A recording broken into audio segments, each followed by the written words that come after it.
Screen, recording और sound तीनों clear है क्या?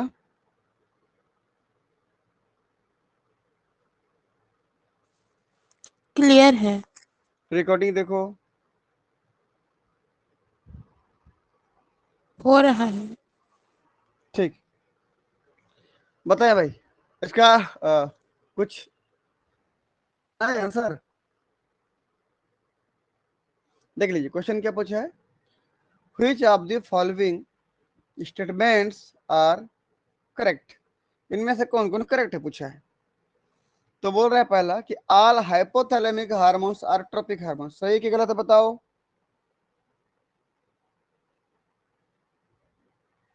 सही है ना? सही है। हाइपोथैलेमस से निकलने वाले सारे के सारे हार्मोन एक ग्लैंड से निकल के दूसरे पिट्यूटरी ग्लैंड एंडोक्राइन ग्लैंड पर काम करते हैं। तो जब कोई एक एंडोक्राइन ग्लैंड से निकल के दूसरे एंडोक्राइन ग्लैंड पर काम करता है वो हार्मोन क्या कहलाता है? Trophic hormone. और हाइपोथैलेमस के साथ यही होता है। ठीक, हाइपोथैलेमस खुद एक एंडोक्राइन ग्लैंड है। निकलने वाले सारे के सारे हार्मोन एंटीरियर पिट्यूटरी पे काम करते हैं जो कि खुद एंडोक्राइन ग्लैंड है वो। तो ये हार्मोन क्या हो गया? Trophic hormone. अगला, ऑल एंटीरियर पिट्यूटरी हार्मोन और ट्रोपिक हार्मोन। गलत। ग्रोथ हार्मोन और प्रोलैक्टिन हार्मोन तो ट्रोपिक हार्मोन नहीं थे ना, वो तो नॉन ट्रोपिक थे। अगला, anterior pituitary is controlled by hypothalamic trophic hormone. सही के गलत बताएं? बिल्कुल सही। एंटीरियर पिट्यूटरी का सारा हार्मोन हाइपोथैलेमस के हार्मोन पर डिपेंड करता था। बिल्कुल सही हो गया।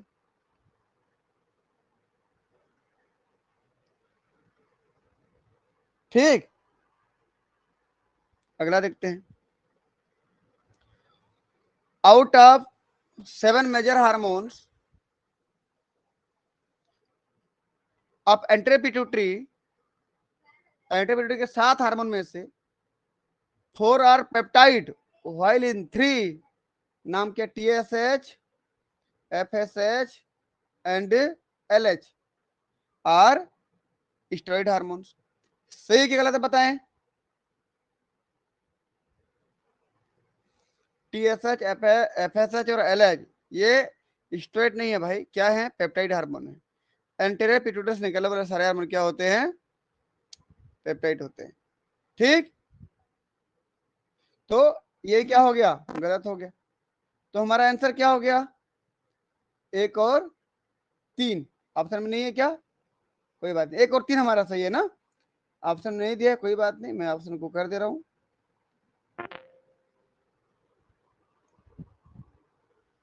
आंसर क्या हो जाएगा हमारा, बताएं जल्दी। 1 और 3 है ना, ये 3। ठीक, जहां पर आपका आंसर नहीं मिलता हो उनमें से किसी एक क्वेश्चन को जरूर लगाएं टिक, क्योंकि उससे आपको बोनस मिलने वाला है। ठीक, छोड़ना नहीं है ऐसे क्वेश्चन को। आपका आंसर आप सही जान रहे हो कि आंसर ये है और ऑप्शन में नहीं दिया है वो, तो किसी एक को जरूर लगा के आए, क्योंकि उससे आपको क्या मिलेगा? बोनस मिलेगा। तो 1 और 3 सही हो गया। क्लियर है? यस। ठीक, ध्यान से देखिए हमने क्या पढ़ा अभी तक। हाइपोथैलेमस का ये वाला पोर्शन पढ़ा, एंटीरियर पिट्यूटरी वाला पोर्शन पढ़ा, जिसको हम एडिनो हाइपोफाइसिस बोलते थे। इसको हम किस नाम से जानते थे? Adeno hypophysis. अब बात करते हैं पोस्टीरियर पिट्यूटरी की, बात करते हैं। ये किस नाम से जानते हैं? Neuro hypophysis. तो अगला टॉपिक हमारा हो जाएगा अब न्यूरो हाइपोफाइसिस। ये न्यूरो हाइपोफाइसिस ध्यान से देखिए क्या होता है। ये पोस्टीरियर पिट्यूटरी है, ये याद रखें, पोस्टीरियर पिट्यूटरी। और पोस्टीरियर पिट्यूटरी और हाइपोथैलेमस का कनेक्शन किसके द्वारा होता है? नर्व के द्वारा। तभी तो इसके न्यूरो हाइपोफाइसिस बोलते हैं हम। देख लीजिए, ये बताइए। मैं बोला हाइपोथैलेमस और पोस्टीरियर पिट्यूटरी में नर्व की 2 गुच्छे होते हैं। मैं अभी एक एक नर्व बना दिया हूं, दोनों गुच्छे के लिए एक एक नर्व बना दिया हूं। एक को क्या बोलते हैं बताइए तो कोई? सुप्राऑप्टिक न्यूक्लियाई,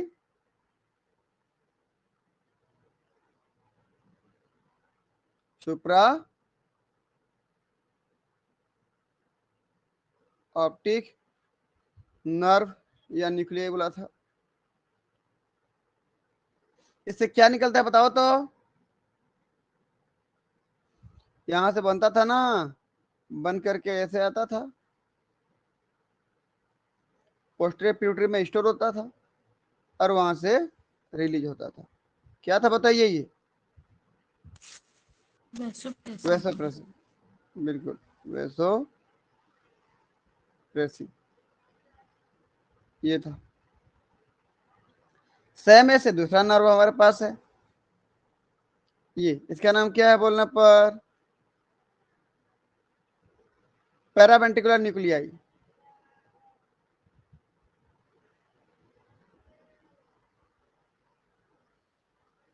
इसको क्या बोलते हो आप? नर्व।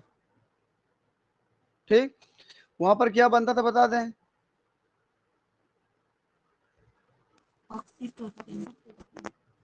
ऑक्सीटोसिन। ये पोस्टीरियर पिट्यूटरी में स्टोर हुआ, जरूरत पड़ा तो ये निकल गया। ये एक मिनट थोड़ा सा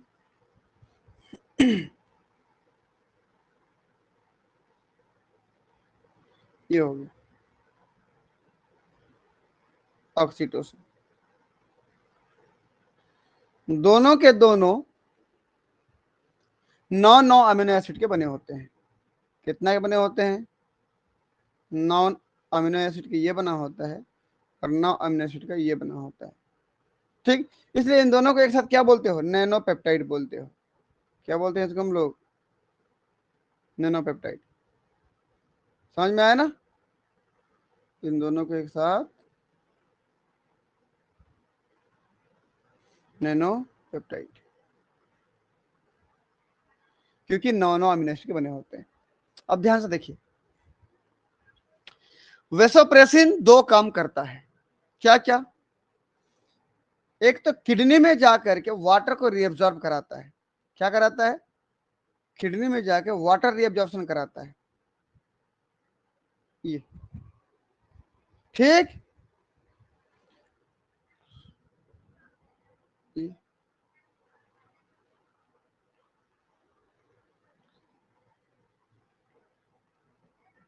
वाटर रीअब्जॉर्प्शन कहां पे जाके? किडनी में जाके। तो जब वाटर रीअब्जॉर्प्शन कराता है तो इसी वेसोप्रेसिन को आप एडीएच नाम से जानते हो, एंटी डायूरेटिक हार्मोन, एडीएच। तो वेसोप्रेसिन ही एडीएच है, कोई दूसरा एडीएच नहीं है। और दूसरा फंक्शन क्या है बोलने पर इसका देख लीजिए कि ये यूट्रस में जाके क्या कराना? स्मूथ मसल्स, आर्टरी की जो स्मूथ मसल्स होगी उसको कॉन्ट्रैक्ट कराता है यूट्रस के मायोमेट्रियम में। ठीक, गर्भाशय में यूट्रस के मायोमेट्रियम में जाके क्या कराएगा? आर्टरी की जो मसल्स होंगी स्मूथ मसल, उसको कॉन्ट्रैक्ट कराना। मैं लिख दे रहा हूं यहां पर, स्मूथ मसल ऑफ आर्टेरियो। ठीक भाई, देखिए वेसोप्रेसिन के दो काम हो गया। जब वो किडनी में गया तब उसको हमने एडीएच बोला, और जब स्मूथ मसल पे आया तब उसको वेसोप्रेसिन बोला हमने। वेसोप्रेसिन हार्मोन वही है, दो अलग अलग जगह गया तो उसके काम बदल गया, तो उसके नाम भी साथ में बदल गया। मैं आगे पूरा बताऊंगा एडीएच क्यों बोलते हैं, वेसोप्रेसिन क्यों बोलते हैं। बस इतना समझ में आया कि नहीं? Yes sir. ठीक, यहां लिख दे रहा हूं, इफ वर्क ऑन, एक minute, if work on kidney, तब इसको क्या बोलते हैं? एडीएच बोलते हैं। यदि काम करता है स्मूथ मसल में आर्टरी की इसमें तो मतलब ना, तब उसको वेसोप्रेसिन बोलते हैं। वेसो मतलब होता है ब्लड वेसल्स, प्रेसिन मतलब होता है कॉन्टैक्ट करने वाला, तो वेसोप्रेसिन ब्लड वेसल कॉन्टैक्ट करने वाला। ठीक।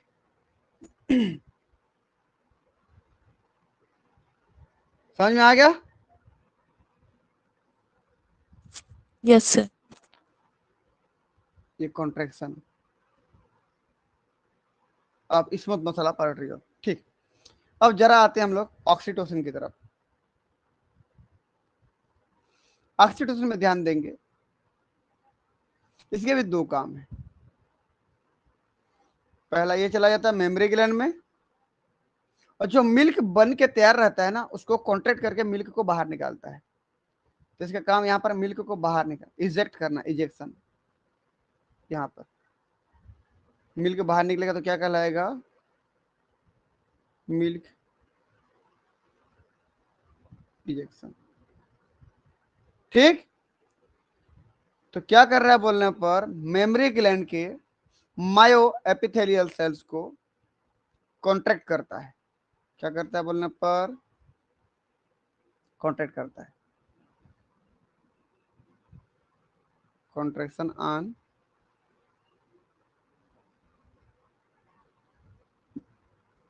कॉन्ट्रैक्शन ऑफ कर दे रहा हूं, कॉन्ट्रैक्शन ऑफ किसका? Myo epithelial cell of mammary gland.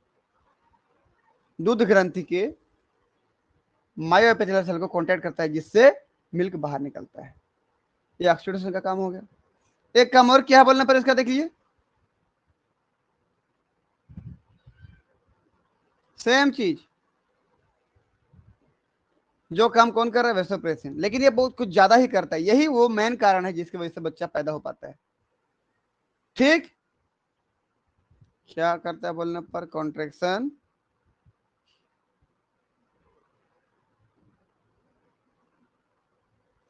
Of smooth muscle of arteriole, जिसकी वजह से क्या होता है? बच्चा पैदा होता है।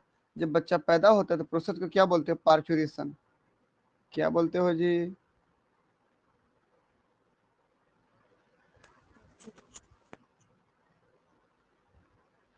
पार्चुरेशन मतलब बच्चे का पैदा होना। जब मसल्स कॉन्टेक्ट होगा तो बच्चा पैदा होगा। यहाँ भी बच्चा पैदा होता है ना, इसमें भी, लेकिन ज्यादातर जो मेन है इसमें दोनों में से ऑक्सीटोसिन वेसोप्रेसिन में से कौन मेन है बोलने पर, बच्चे को बाहर निकालने के लिए रिस्पॉन्सिबल कौन है? तो ऑक्सीटोसिन है। ठीक। Yes sir. ये हो गया, ये हो गया हमारा न्यूरो हाइपोथैलेमस से निकलने वाले हार्मोन, दो हार्मोन ऑक्सीटोसिन वेसोप्रेसिन, जो कि 9 अमीनो एसिड के बने होते हैं। ये समझ में आया होगा ना? तो यस करके भेजो जल्दी, क्योंकि अब इसी को हम डील करके पढ़ेंगे।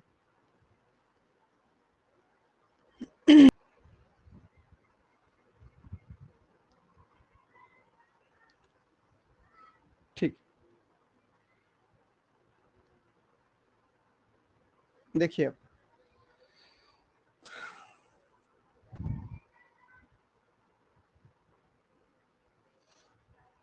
कमेंट पढ़ लेते, देखिए 2 टाइप ऑफ नैनोपेप्टाइड, 9 अमीनो एसिड वाले, 9 अमीनो एसिड से बना हुआ अमीनो प्रोटीन, क्या बोलना चाहिए, हार्मोन्स। ये हो गया। Are synthesised in hypothalamus but release from the posterior pituitary. Synthesise होता है हाइपोथैलेमस में, लेकिन निकलता है पोस्टीरियर पिट्यूटरी से। दैट आर क्या क्या? Vasopressin and oxytocin. सबसे पहले वेसोप्रेसिन की बात करते हैं। पहले वेसोप्रेसिन के बारे में थोड़ा जान लेते हैं। देखिए ध्यान से देखिएगा, होता क्या है भाई, वेसोप्रेसिन पढ़ने से पहले थोड़ा समझ लें कि हमारा जो ब्लड वेसल्स होता है ना, ब्लड वेसल्स में हमारा ऑस्मोलरिटी होता है। ऑस्मोलरिटी मतलब होता है एक प्रकार का कॉन्सेंट्रेशन, गाढ़ापन, ब्लड कितना गाढ़ा है। और इस गाढ़ेपन को कंट्रोल करता है सोडियम आयन। कौन सा आयन? Sodium ion. देखते रहना भाई ध्यान से ना, मैं बोला ये sodium ion. Normal sodium ion का जो सेट पॉइंट होता है, सेट पॉइंट ब्लड में कितना होता है बोलने पर 285 मिलीग्राम पर लीटर। मैं क्या बोल रहा हूं 285 मिलीग्राम पर लीटर, मतलब 1000 लीटर, मतलब 1000 ml, मिलीलीटर मतलब 1 लीटर। बात समझे, 1000 ml बराबर 1 लीटर है। तो 1 लीटर ब्लड में किसी बंदे का मैं 1 लीटर ब्लड निकालता हूं तो उसमें यदि 285 मिलीग्राम सोडियम आयन मिलेंगे तो वो नॉर्मल था। समझ में आया? तो अगर मैं 1 लीटर ना बोलूं, 1 लीटर को 10 भाग बांट दूं तो एक एक भाग में कितना कितना आएगा? 1 लीटर को 10 भाग बांट दो कितना कितना आएगा बताओ जल्दी। 100 में लाएगा कि नहीं? अरे मैं आपको ये बोल रहा हूँ जी, 1000 लीटर बोलो, सर 1000 ml बोलो या 1 लीटर बोलो, एक ही है ना। 1000 ml, 1000 ml बोलो या 1 लीटर बोलो, एक ही है। मैं बोला 1 लीटर को 10 भाग में बांट दिया, 1 लीटर को 10 भाग में बांटा, इसका मतलब 1000 ml को 10 भाग में बांटा। तो जब 10 भाग में बांटूंगा तो क्या हो जाएगा देखो तो, बांट दो, 10 से कम 10, 10 दहम 100, 10 शून्यम शून्य, 100 हो गया। तो 100 करके ऐसे कितना बार करना पड़ेगा आपको? 10 भाग में बांटना पड़ेगा ना आपको। समझ रहे हो कि नहीं? देखिए 10 भाग में बांट दिया, 1 2 3 4 5 6 7 8 9 10, प्रत्येक हिस्से में कितना कितना ml आ रहा है ब्लड?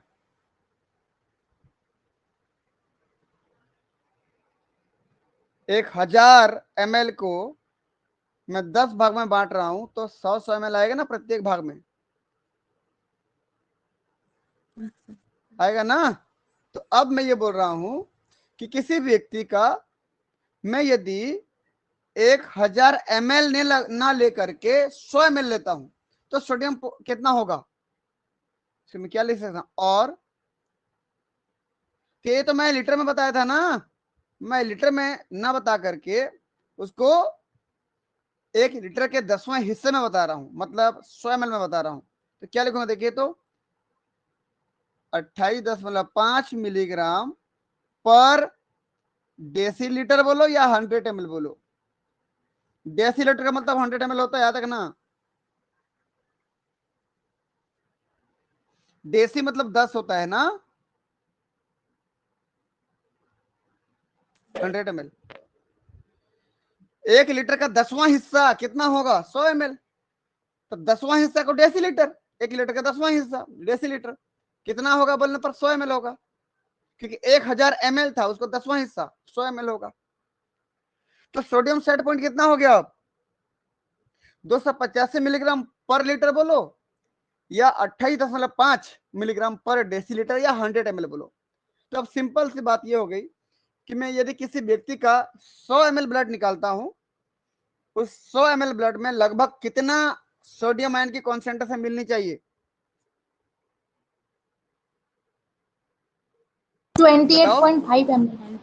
बिल्कुल 28.5 मिलीग्राम, इतना मिलीग्राम सोडियम आयन मिलेगा तो व्यक्ति का ऑस्मोलरिटी नॉर्मल है। इसी को हम बोलते हैं नॉर्मल ऑस्मोलरिटी, नॉर्मल ऑस्मोलरिटी। मैं बोला किसी व्यक्ति में ये ऑस्मोलरिटी धीरे धीरे धीरे धीरे बढ़ते गया बढ़ते गया बढ़ते गया बढ़ते गया बढ़ते गया, देखो तो क्या हो रहा है बोलने पर ऑस्मोलरिटी क्या हो रहा है? अभी इंक्रीज हो रहा है ना।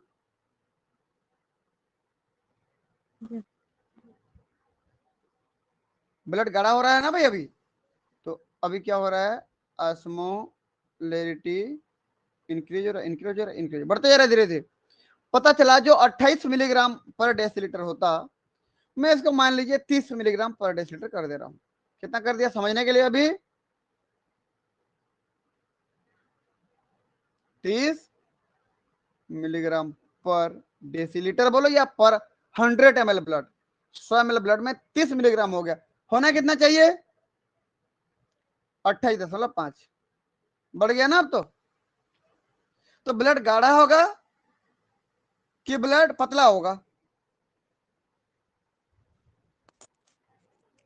गाढ़ा होगा। गाढ़ा होगा ना। सोडियम आयन बढ़ रहा है ना। सोडियम भाई जब शरबत बनाते हो आप, पानी में शक्कर मिलाते हो, शक्कर बढ़ाते जाएगा तो धीरे धीरे आपका शरबत तो गाढ़ा होता जाएगा ना, कॉन्सेंट्रेट होता जाएगा। तो क्या बढ़ रहा है बोलने पर इसका? कंसेंट्रेशन बढ़ रहा है धीरे धीरे। ये हो रहा है इसका मतलब। तो हमारे हाइपोथैलेमस में इस कॉन्सेंट्रेशन को, बढ़े हुए गाढ़ापन को चेक करने के लिए रिसेप्टर पाए जाते हैं। चेक करने के लिए क्या पाए जाते हैं? रिसेप्टर पाए जाते हैं। देखिए मैं यहां बना दे रहा हूं, ये वो सब नर्व ही होते हैं, याद रखना, ये नर्व ही है भाई। देखिए इनको बोलूंगा मैं ऑस्मो रिसेप्टर। क्या बोलूंगा इनको मैं? Osmo receptor. तो ये ऑस्मो रिसेप्टर था जो हाइपोथैलेमस में। तो ये ऑस्मो रिसेप्टर क्या करेगा? सेंस कर लेगा, समझ जाएगा कि ब्लड में क्या बढ़ा हुआ है। ब्लड का क्या बढ़ा हुआ है भाई? सोडियम।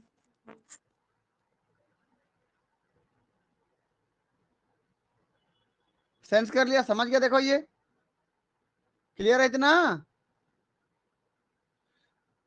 भाई। हाइपोथैलेमस में भी तो ब्लड वेसल है ना, और इस ऑस्मो रिसेप्टर सेल के पास से जो ब्लड वेसल गुजर रहा होगा ऐसे, वो तो गाढ़ा होगा ना। तो गाढ़ा होगा तो ये सेल समझ जाएगा कि ब्लड गाढ़ा हो चुका है, ऑस्मोलैरिटी बढ़ चुका है। तुरंत वो स्टिमुलेट करेगा किसको? बताइए कौन सा सेल था, कौन सा ये था? सुप्रा ऑप्टिक न्यूक्लियाई। क्या था ये? सुप्रा ऑप्टिक न्यूक्लियाई या नर्व, जिससे सुप्रा ऑप्टिक न्यूक्लियाई क्या बना लेगा? वेसोप्रेसिन। और ये वेसोप्रेसिन आएगा पोस्टर पिट्यूटरी के माध्यम से, ये निकल जाएगा। देखिए कौन आगे बताइए तो? वेसोप्रेसिन। लेकिन मैं वेसोप्रेसिन नहीं बोलूंगा उसको, मैं एडीएच बोल रहा हूं। क्यों बोल रहा हूं एडीएच भाई?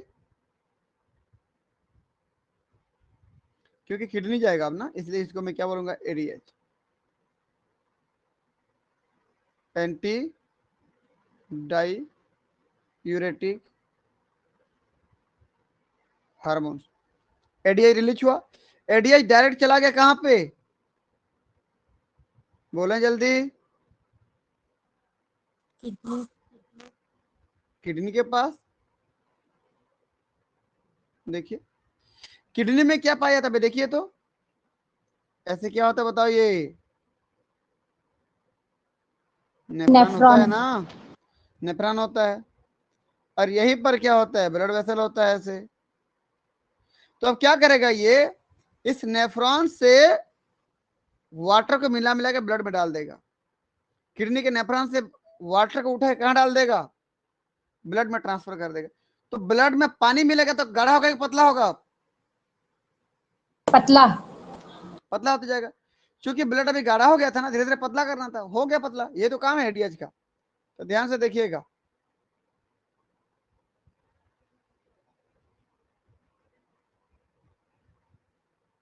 देखिए ये आ गया कहां पे आया? किडनी में। और किडनी में जो नेफ्रॉन से जो वाटर जा रही थी ना, इन वाटर को शिफ्ट कर दिया, ट्रांसफर कर दिया कहां पे? बताइए कहां पे आ गया? ब्लड में आ गया वाटर। देखो तो जब धीरे धीरे वाटर यहाँ पर आते जाएगा तो वाटर की मात्रा बढ़ती जाएगी। तो बताइए ऑस्मोलैरिटी क्या होते जाएगा? घट जाएगी। कम होते जाएगा।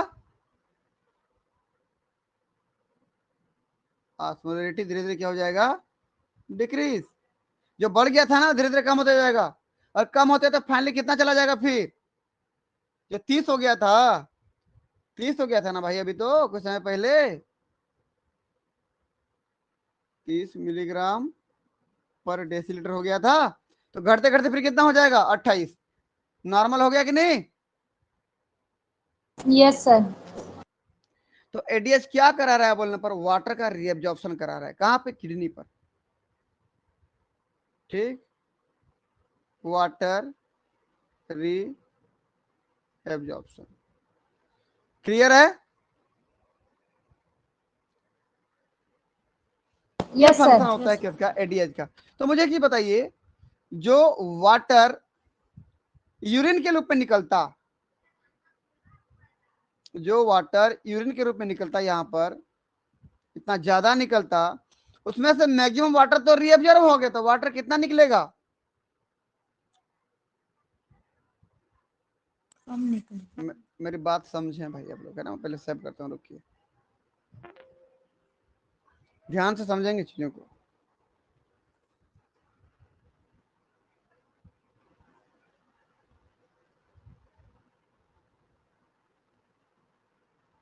पहले तो नाम लिख रहा हूँ, ये हाइपोथैलेमस, ये पोस्टेरियर पिट्यूटरी, किडनी, और ये ब्लड वेसल्स। ठीक, अब बताइए, पहले जितना वाटर निकलता उसमें से वाटर को रिएब्जॉर्ब कर दिया गया, वाटर तो कम हो जाएगा ना, कम हो जाएगा। Yes sir. लेकिन जो आयन निकलते, जो यूरिया निकलते, वो तो निकलेंगे ना, यूरिया और आयन को थोड़ी ऑब्जर्व किया यहां पर, केवल वाटर ऑब्जर्व हुआ। तो दिन भर में 24 घंटे के अंतराल में हमारा शरीर 300 मिली ऑस्मोल पर लीटर आयन निकालता है, और ये आयन का निकलना किडनी से फिक्स है, इतना निकलेगा ही निकलेगा। 24 घंटे में 300 मिली ऑस्मोल पर लीटर, 1 लीटर में 300 मिली ऑस्मोल कॉन्सेंट्रेशन आयन निकलेगी, सॉल्यूट निकलेंगे, सॉल्यूट। वो सॉल्यूट में आयन भी हो सकता है और कुछ मटेरियल भी हो सकता है, जैसे यूरिया, यूरिया निकलेगा, सोडियम आयन निकलेगा, पोटेशियम आयन निकलेगा, क्लोराइड आयन निकलेगा, समझ रहे हो ना। तो आयन और यूरिया, क्रिएटिनिन, ये सब मिला के 300 मिली ऑस्मोल निकलेंगे 24 घंटे में, और निकलना तय है। अब डिपेंड करती है, किसी का यूरिन ज्यादा होता है, किसी का यूरिन कम होता है। ये सॉल्यूट जो घुल के निकल रहे थे अभी, वो फिक्स है, उतना ही है सब में। अब जो ज्यादा और कम निकाल रहे यूरिन, वो पूरा डिपेंड करता है वाटर पे। जो ज्यादा पानी पिएगा उसका यूरिन ज्यादा जाएगा, और जो कम पानी पिएगा उसका यूरिन कम जाएगा, जो ज्यादा पानी पिएगा ज्यादा यूरिन जाएगा। समझ में आया ना। तो यूरिन का ज्यादा या कम होना किस पे डिपेंड करता है, वाटर पे कि आयंस पे, वाटर। वाटर वाटर पे। पे। क्योंकि आयन तो फिक्स है, भले ही आप कम यूरिन निकालो तो उतना ही आयन निकलेगा जितना निकलना चाहिए उसको, चाहे आप ज्यादा यूरिन निकालो फिर भी उतना ही आयन निकलेगा जितना निकलना चाहिए। तो कम और ज्यादा यूरिन में फर्क किसका है बोलने पर, वाटर का। कम यूरिन वाले के पास कम वाटर निकलेगी, क्योंकि ज्यादा से ज्यादा वाटर को क्या कर लिया यहां पर, एब्जॉर्ब कर लिया, तो कम वाटर बचा ये।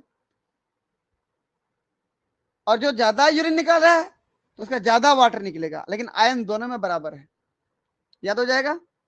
तो बताइए, कॉन्सेंट्रेट यूरिन किसका होगा, गाढ़ा यूरिन किसका होगा,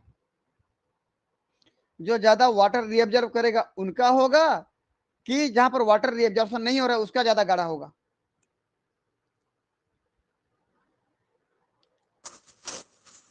तो ज्यादा वाटर भी अब्सॉर्ब करेगा उनका उसका। यूरिन ठीक हो जाएगा, कंसंट्रेशन हाई हो जाएगी। क्या बोले कोई, कोई कुछ बोले बताओ। सर जो ज्यादा रीअब्जॉर्प्शन करेंगे वाटर का, उनका यूरिन गाढ़ा हो जाएगा। बिल्कुल, किडनी में जितना वाटर निकलना चाहिए यूरिन के रूप में, उसमें से ज्यादा आपने रीअब्जॉर्ब कर लिया तो यूरिन कम निकलेगा, कम निकलेगा। लेकिन आयन तो फिक्स था 300 मिली ऑस्मोल, वो तो होगा ही होगा। तो अब यूरिन कैसे हो जाएगा, गाढ़ा हो जाएगा। तो मैं यहाँ कर रहा हूँ, देखिए तो ये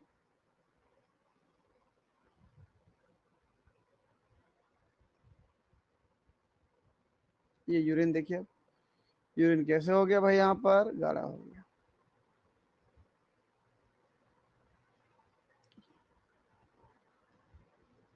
तो जितना ज्यादा वाटर रिएब्जॉर्प्शन होगा, यूरिन का क्या बढ़ते जाएगा,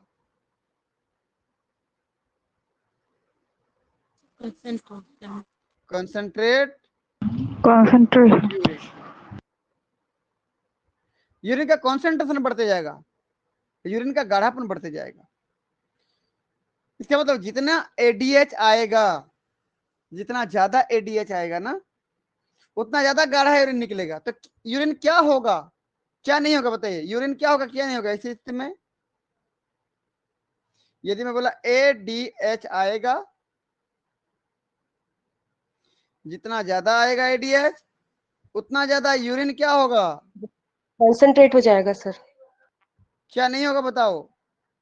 पतला को डाइल्यूट बोलते हो, गाढ़ा को कॉन्सेंट्रेट बोलते हो।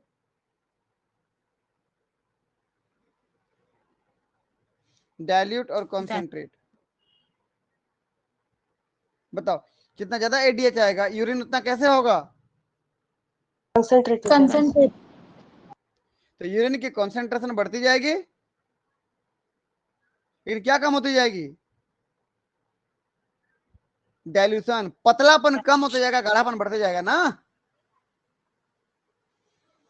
जितना ज्यादा एडीएच आएगा उतना वाटर रीअब्जॉर्ब हो जाएगा किडनी में, तो कम ही वाटर यूरिन के रूप में बाहर निकलेगा।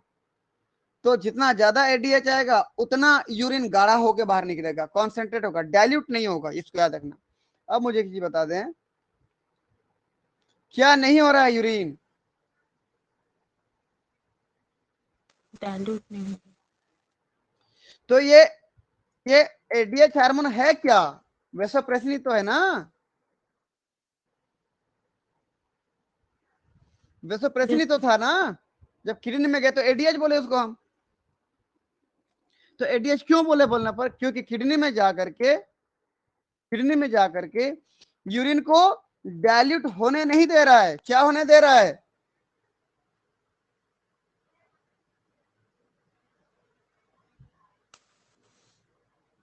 बोलो जल्दी। एडीएच जब भी जाता है किडनी में, निकलने वाले यूरिन को क्या होने नहीं देता, डाइल्यूट। डाइल्यूट नहीं होने देता। इसीलिए उसको बोलते हैं एंटी डाइल्यूट यूरेटिक, मतलब यूरिन, यूरिन को डाइल्यूट होने नहीं देने वाला हार्मोन है ये, समझ में आया ना। एंटी डाइल्यूट यूरेटिक हार्मोन मतलब समझे, कि वह हार्मोन जो यूरिन को डाइल्यूट होने नहीं देता। यूरेटिक मतलब यूरिन, डाई मतलब डाइल्यूट पतला, एंटी मतलब अपोजिट। तो जब जब एडीएच आएगा तब तब यूरिन डाइल्यूट नहीं होगा, यूरिन कॉन्सेंट्रेट होगा।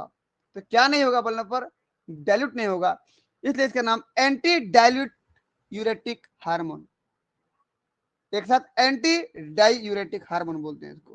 क्लियर है। Yes sir. हार्मोन वही था, नाम क्या था, वेसोप्रेसिन। हार्मोन तो वेसोप्रेसिन ही था ना भाई, यही तो था। लेकिन जब किडनी में गया, वाटर रिएब्जॉर्प्शन किया, तो उसको हमने क्या बोला, एंटी डाई यूरेटिक हार्मोन। ऐसा हार्मोन जो यूरिन को डाइल्यूट होने नहीं देता है, गाढ़ा कर देता है, कहने का मतलब सीधा सीधा गाढ़ा कर देना, गाढ़ा कर देने वाला हार्मोन, यूरिन को गाढ़ा करने वाला हार्मोन। क्लियर है। Yes sir.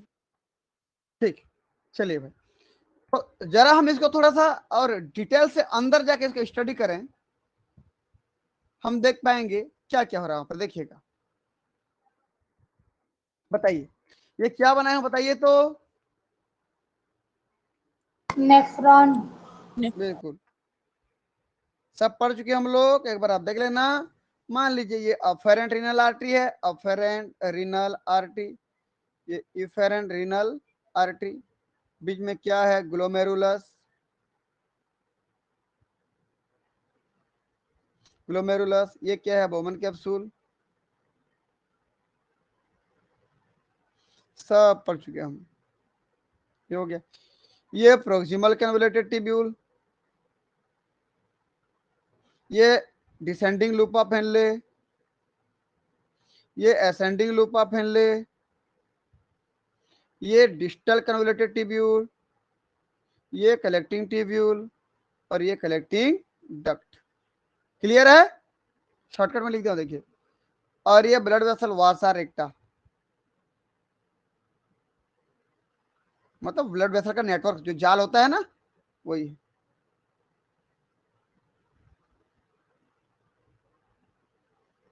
ये होगी। क्लियर है इतना? Yes, sir. Yes, और sir. ये जो दिख रहा है नेफ्रॉन में कुछ सेल्स दिख रहे हैं आप लोगों को कि नहीं दिख रहे हैं, बताओ तो।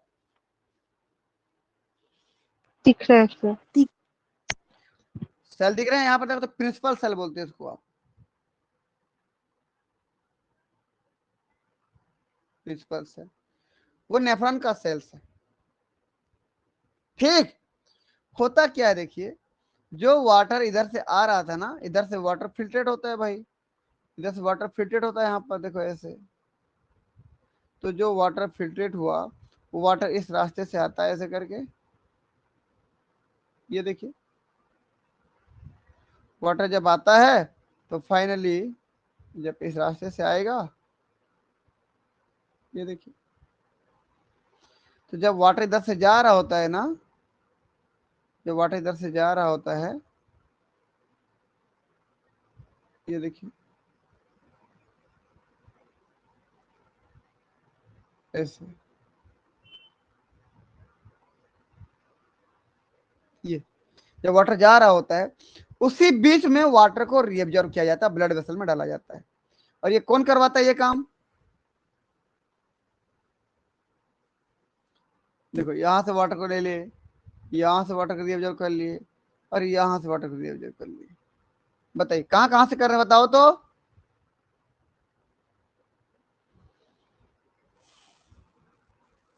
Sir, DCT से distal convoluted tubule, collecting collecting tubule and और collecting कलेक्टिंग डक्ट, ducts से। यहां से। तो ये सब जगह कौन करवाता है वाटर को रीअब्जॉर्ब? ADH। बिल्कुल, कौन कराता है? ADH ADH. फॉर्म। कहां कहां से निकला था भाई वो? सर पोस्टीरियर पिट्यूटरी से निकला था। बिल्कुल। देखो किसी का स्पीकर आना बंद कर दें, यहां से निकला था वो। हम ये ले लेते हैं, चलिए।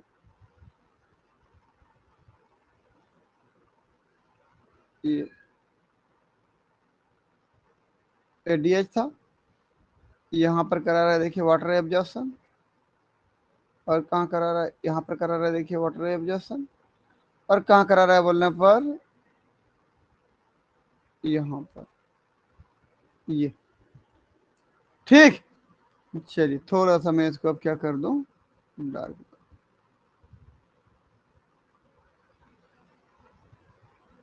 ये हो गया,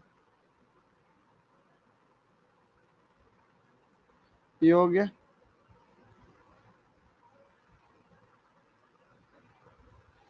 ये हो गया, और ये। ठीक। तो एडीएच कहाँ कहाँ काम करता है, मैं इसको हाईलाइट कर दे रहा हूँ, जगह देख लें। Distal convoluted tubule, collecting tubule और कलेक्टिंग डक्ट, इन तीन जगह पे वाटर को रीअब्जॉर्ब करके कहाँ डाला जाता है? Blood vessel. सर जिससे ब्लड वेसल का जो गाढ़ापन था धीरे धीरे क्या होते जाएगा, पतला होते जाएगा वो। भाई जब कोई सब्जी गाढ़ा होते रहता है, थोड़ा पानी डाल के पतला कर देते हो कि नहीं? बस यही चीज यहाँ करना है। लेकिन पानी कहाँ से निकाल लेंगे बोलने पर, कहाँ से निकाल लेंगे? नेफ्रॉन से निकाल लेंगे, इसको याद रखना है ना। ये क्या था? प्रिंसिपल सेल था। अब बताइए तो वाटर कैसे, अब यहाँ से निकलने वाला यूरिन कैसे हो जाएगा, बता दें फिर। कैसे यूरिन निकलेगा अभी बताया हूँ। कंसंट्रेटेड। हाँ, इसको भूलना मत, बहुत इंपॉर्टेंट चीज है ये, कॉन्सेंट्रेटेड यूरिन।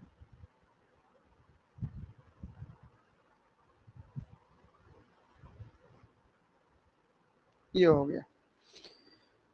ठीक, इतना समझ में आया? तो यस करके भेजें, क्योंकि अब मैं और डिटेल में जाने वाला हूं फिर।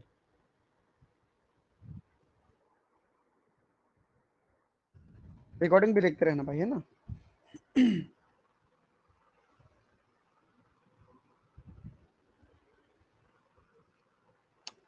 ठीक, आगे बढ़ते हैं। अब देखिए, अब जरा और डिटेल में जा रहा हूं, और मैं बताना चाहता हूं, देखिए यहां पर एक प्रिंसिपल सेल की बात कर रहा हूं मैं, ध्यान से देखना। तो देखो, अब मैं बात कर रहा हूं कलेक्टिंग डक्ट को ले रहा हूं, और उसके पास में कोई एक प्रिंसिपल सेल दिख रहा है, देखो ये,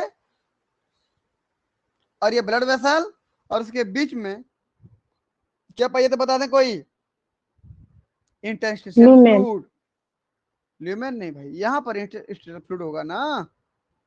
यहाँ पर क्या पाया जाता है, सब बता चुका हूँ, पूरा पढ़ चुके हम लोग। अब ऐसे करोगे कैसे बनेगा जी, बताओ। यहाँ पर दिख पा रहा है जो बना रहा हूं मैं, ये क्या है, ये क्या बता दो। Interstitial fluid. तो बताइए, अब जब मैं डायग्राम दिखाऊंगा आपको, अगला डायग्राम, उसमें क्या क्या देखेंगे आपको, ये नेफ्रॉन का कलेक्टिंग डक्ट का ट्यूब दिखेगा पूरा, ट्यूब से जुड़ा हुआ क्या दिखेगा, एक प्रिंसिपल सेल दिखेगा, उसके बाद क्या दिखेगा, इंटरस्टिशियल फ्लूइड दिखेगा, उसके बाद क्या दिखेगा, ब्लड वेसल दिखेगा। क्लियर है।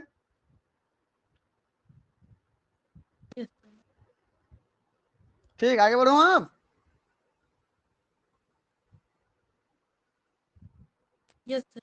हाँ, चलिए देखो, अब ये देखिए डायग्राम, उसी डायग्राम को मैं यहाँ पर कर दिया हूँ, और मैं आपको जो दिखाना चाहता हूँ डायग्राम, वो डायग्राम कितना भैया ध्यान से देखिएगा आप।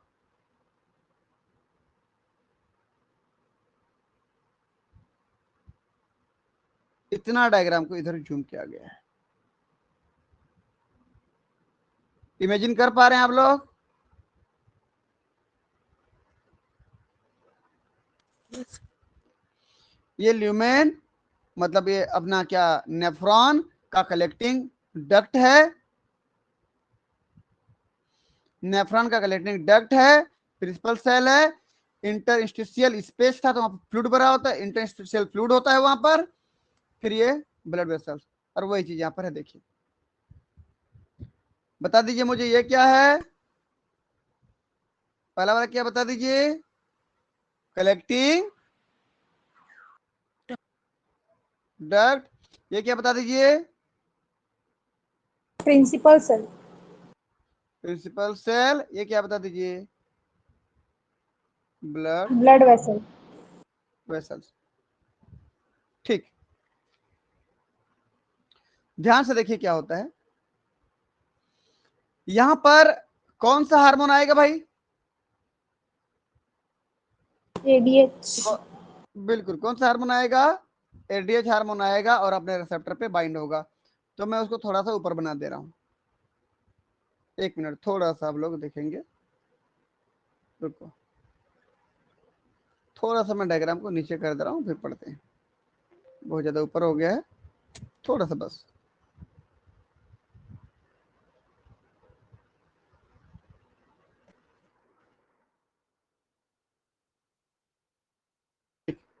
इतने में ठीक बनेगा। देखें, अब देखिए मैं क्या बोला आपको, ये क्या है, ब्लड वेसल,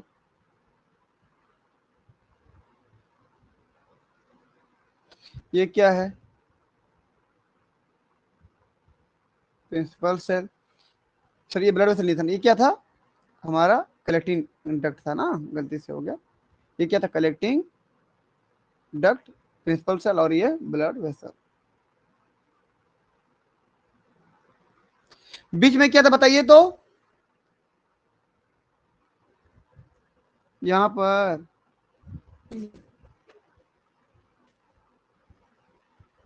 इंटरस्टिशियल फ्लूइड। ठीक, समझ पा रहे हो ना। Yes, sir. चलिए, जब भी एडीएच हार्मोन आता है अपने रिसेप्टर से बाइंड होगा, और उसका रिसेप्टर क्या होता है बोलने पर जीपीसीआर होता है। 7 बार मेम्ब्रेन को क्रॉस किया होता है ना, पढ़े होंगे, 1 2 3 4 5 6 7, ऐसे रहता है उसका रिसेप्टर। इसको बोलते हैं V2 रिसेप्टर। क्या बोलते हैं इसको हम? V2 receptor. किसका रिसेप्टर है ये? वेसोप्रेसिन का दूसरा रिसेप्टर ना, जिसको एडीएच के नाम से जानते हो, V2 रिसेप्टर। कौन बाइंड होगा बताइए वहां पे आके?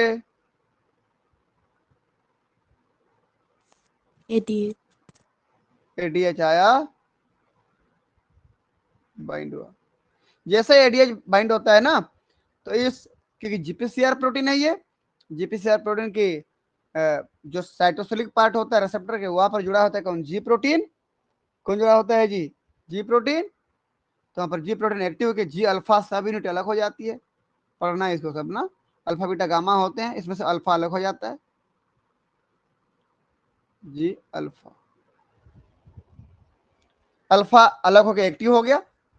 जी अल्फा क्या करता है? मेम्ब्रेन में बंधा हुआ एक एंजाइम होता है एडिनालेट साइक्लेज, उसको एक्टिव कर देता है भाई। मेम्ब्रेन से जुड़ा हुआ एंजाइम रहता है एक एडिनालेट साइक्लेज।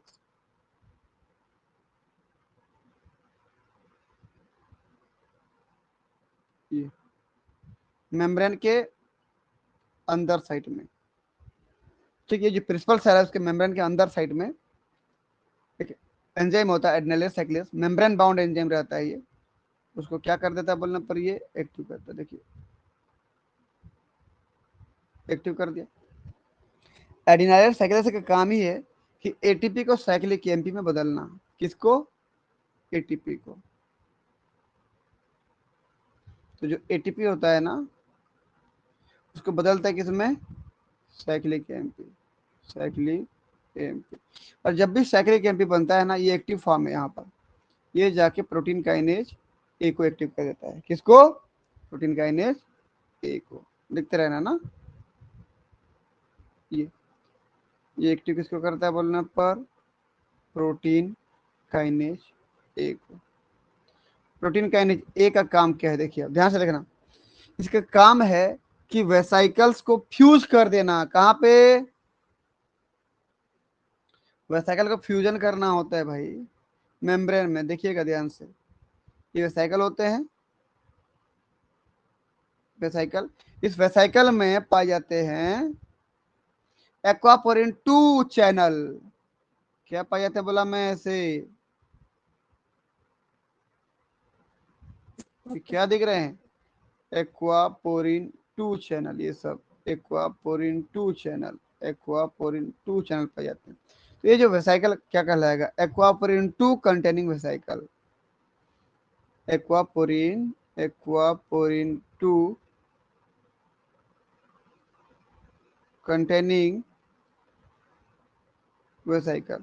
तो क्या करता है? इस वेसाइकल का फ्यूजन कर देता है। देखिए ये वेसाइकल आके यहाँ फ्यूज हो जाता है। फ्यूज कौन करवाता है बोले पर? Protein kinase A. ये इस काम को करा देगा। तो क्या होगा बोले पर? Vesicle fusion. मुझे एक चीज बताएं, वेसाइकल फ्यूजन में क्या होगा?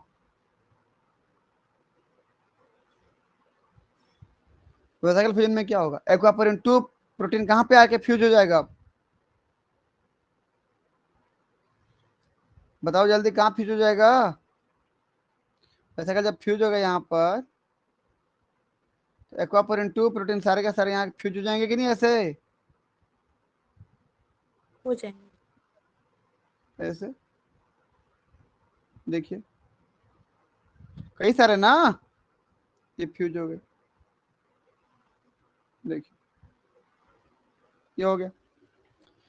तो भाई मेम्ब्रेन का ये कौन सा साइट है? क्योंकि ये कलेक्टिंग डक्ट है, तो कलेक्टिंग डक्ट का अंदर वाला एरिया क्या कहलाता है? Lumen site.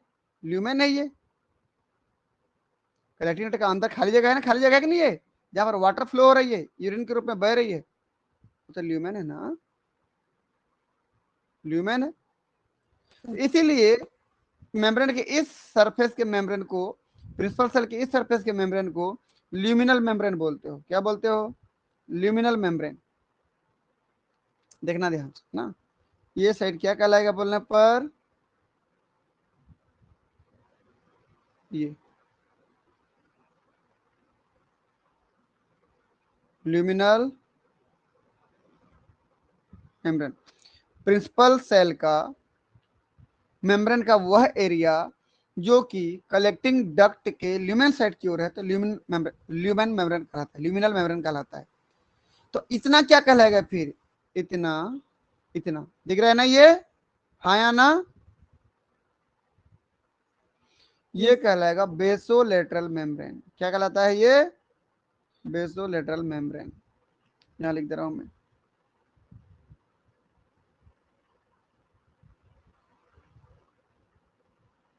बेसोलेटरल मेम्ब्रेन, ये वाला एरिया और ये वाला एरिया, समझ में आया ना, पूरा ये इतना कहने मतलब इतना क्या कहलाएगा, बेसोलेटरल मेम्ब्रेन। तो बताइए एक्वापोरिन 2 किधर फ्यूज हो रहा है भाई, जल्दी बोलो। ल्यूमिनल मेम्ब्रेन में। ल्यूमिनल मेम्ब्रेन तरफ फ्यूज हो जाता है। क्लियर है। अब रिजल्ट में क्या होगा, ध्यान से देखिएगा, अब रिजल्ट में क्या होगा कि जो वाटर फ्लो होके आ रहा था, देखो तो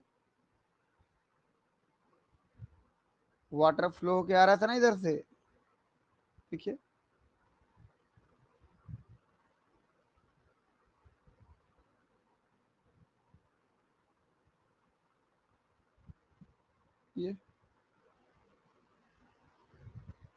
ये जो वाटर आ रहा था यूरिन के रूप में बाहर निकलने वाला था, अब ये वाटर इधर से क्या हो जाएंगे भाई, पास हो जाएंगे कि नहीं,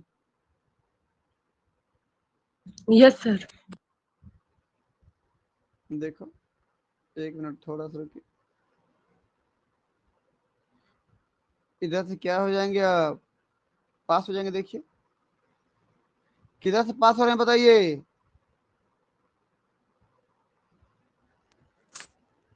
कलेक्टिंग डक्ट से प्रिंसिपल सेल में। किसके द्वारा पार हो रहे हैं बताइए, एक्वापोरिन 2 के द्वारा। एक्वापोरिन 2 के द्वारा पार हो रहे हैं। ऐसे सब में जाएंगे, सब में ऐसे ऐसे जाएंगे ना, याद रखना, मैं सब तरफ नहीं बना रहा हूँ, कचरा दिखेगा इतना बना रहा हूँ बस, पार होके चले जाएंगे। जब पार हो जाएंगे तब कहाँ पे आगे बताइए, वाटर कहाँ पे आ चुके हैं अभी,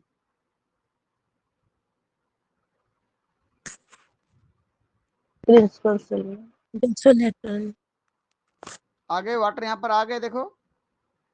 अब इस वाटर को जाना कहाँ पे था,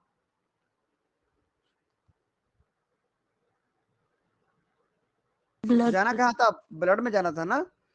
तो इधर ऑलरेडी पहले से एक्वापोरिन प्रोटीन सेट रहता है, ठीक, इधर पहले से एक्वापोरिन प्रोटीन अटैच रहता है। कौन सा एक्वापोरिन प्रोटीन बोलने पर, यहाँ पर दूसरा वाला होगा, एक्वापोरिन प्रोटीन 3 और 4। तो क्या होता है बोलने पर, यहाँ पर देख लीजिए, एक्वापोरिन प्रोटीन 3 भी होता है, एक्वापोरिन प्रोटीन 4 भी होता है। समझ में आया। तो 3 और 4 इधर से पहले से रहते हैं। तो अब क्या होगा, ये वाटर किस रास्ते से, देखो भाई बताइए कौन से रास्ते से आ गया,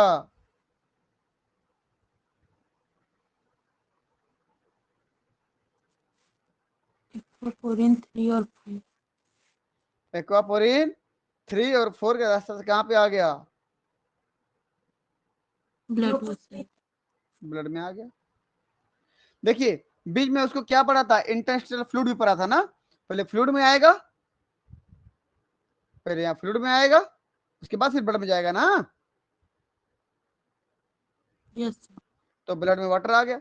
जब ब्लड में वाटर आते जाएगा तो धीरे धीरे ब्लड की ऑस्मोलरिटी क्या हो जाएगी, क्यों इस सब घटना घटी थी बताओ तो, ये सब क्यों हुआ था, क्योंकि क्या हुआ था, ऑस्मोलैरिटी ब्लड, बढ़ गया। बिल्कुल ऑस्मोलरिटी बढ़ गया था ना, बढ़ गया था। इसी को कम करने के लिए घटना घटी। अब धीरे धीरे क्या हो जाएगा बताइए, ब्लड ऑस्मोलैरिटी धीरे धीरे क्या होते जाएगा, कम। तो कब तक कम होते जाएगा, अप टू नॉर्मल ऑस्मोलैरिटी। कुछ समझ में आया? ये जो बढ़ गया था, मैं क्या बोला था, 30 मिलीग्राम पर डेसीलीटर हो गया था कि नहीं sodium ion concentration. Yes sir. तो धीरे धीरे कम होते होते कहां तक जाएगा ये, 28.5 मिलीग्राम पर डेसीलीटर। ये नॉर्मल था ना सोडियम आयन का कॉन्सेंट्रेशन। भाई सोडियम आयन के कॉन्सेंट्रेशन किस में नापते हो आप, मिलीग्राम में। सोडियम आयन था ना, सोडियम आयन कॉन्सेंट्रेशन था जो बढ़ गया था, धीरे धीरे कम करना था। कम करने के लिए क्या चाहिए, वाटर चाहिए। तो वाटर को इस तरीके से लाओगे आप। समझ में आए कुछ? यस। तो यहां पर एडीएच आ रहा है, तब V2 रिसेप्टर अपना काम कर रहा है और जी अल्फा को एक्टिव कर रहा है, फिर एडिनिलाइज साइक्लेज एक्टिव हो रहा है, फिर एटीपी बदल रहा है साइक्लिक एमपी में। साइक्लिक एमपी एक्टिव कर रहा है प्रोटीन काइनेज ए को। प्रोटीन काइनेज ए क्या कर रहा है, ये जो वेसिकल में था कौन, एक्वापोरिन 2 प्रोटीन, उसको लेके वेसिकल फ्यूजन द्वारा फ्यूज कर दे रहा है। कहां पे, लिमिनल साइड के मेम्ब्रेन में। जब फ्यूज हो जा रहा है तो एक चैनल बन गया, रास्ता बन गया वाटर के जाने के लिए। अब वाटर इधर से ट्रांसफर होकर के प्रिंसिपल सेल के अंदर चला जाता है। प्रिंसिपल सेल के अंदर से फिर ब्लड वेसल में जाने के लिए एक्वापोरिन 3 और 4 पहले से अटैच रहता है, उस रास्ते से ब्लड में चला जाता है।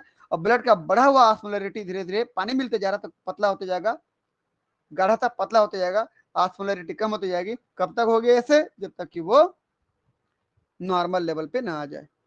ये था एडीएच का फंक्शन।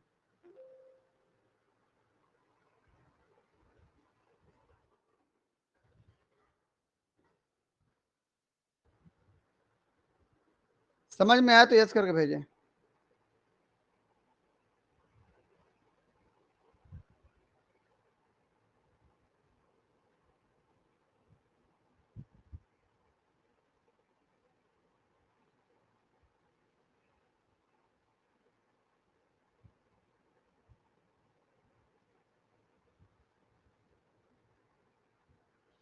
ठीक है, चलिए बढ़िया। क्लियर है ना सबको?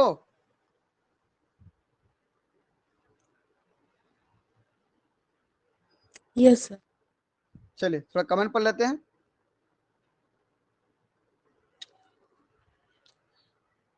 देखो वैसोप्रेसिन ही एडीएच कहलाता है, याद रखना। एडीएच एंटी डायूरेटिक हार्मोन एक ही है।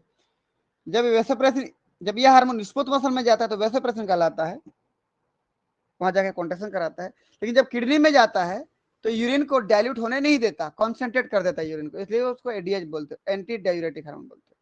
चलिए, work on smooth muscle of arterioles means क्या कर रहा है, vaso contraction, blood vessel contract करता है, सो कॉल्ड वैसोप्रेसिन, इसलिए हमने इसको वैसोप्रेसिन बोला। वैसो मतलब ब्लड वेसल, प्रेसिन मतलब कॉन्ट्रैक्ट करना, स्मूथ मसल के ब्लड वेसल को कॉन्ट्रैक्ट करता है। अगला, आल्सो वर्क ऑन किडनी, कहाँ कहाँ पे, distal convoluted tubule, collecting duct of nephron, 3 जगह पे, for water reabsorption, so called ADH, anti diuretic hormone. Clear है कमेंट? Yes sir. चलिए यहाँ पर इधर हमें ये सेंस बाई किसके द्वारा था, या स्मॉल रिसेप्टर, ये था। ये पूरा मैं बता दिया था आपको ना, ये बता दिया था, ये बता दिया अभी। चलिए आगे देख लेते हैं। एडीएच वर्क ऑन कहां पे, डीसीटी, सीटी एंड सीडी। क्या बोला, distal converted tubule, collecting tubule and collecting duct, via कौन सा रिसेप्टर, V2 रिसेप्टर। एक प्रकार का जीपीसीआर रिसेप्टर है, पढ़ा करें आप लोग ना, जीपीसीआर रिसेप्टर, मेम्ब्रेन को 7 बार क्रॉस करने वाला रिसेप्टर था ये। चलिए आगे बढ़ते हैं। अगला एडीएच V2 रिसेप्टर कॉम्प्लेक्स। जब एडीएच V2 जुड़ जाते हैं तो क्या बना लेते हैं, कॉम्प्लेक्स बना लेते हैं। कॉम्प्लेक्स किसको एक्टिव करते हैं जी, ये एक्टिवेट साइक्लिक एमपी पाथवे। देख लो साइक्लिक एमपी पाथवे एक्टिव हुआ कि नहीं एक्टिव हुआ, देखो ये,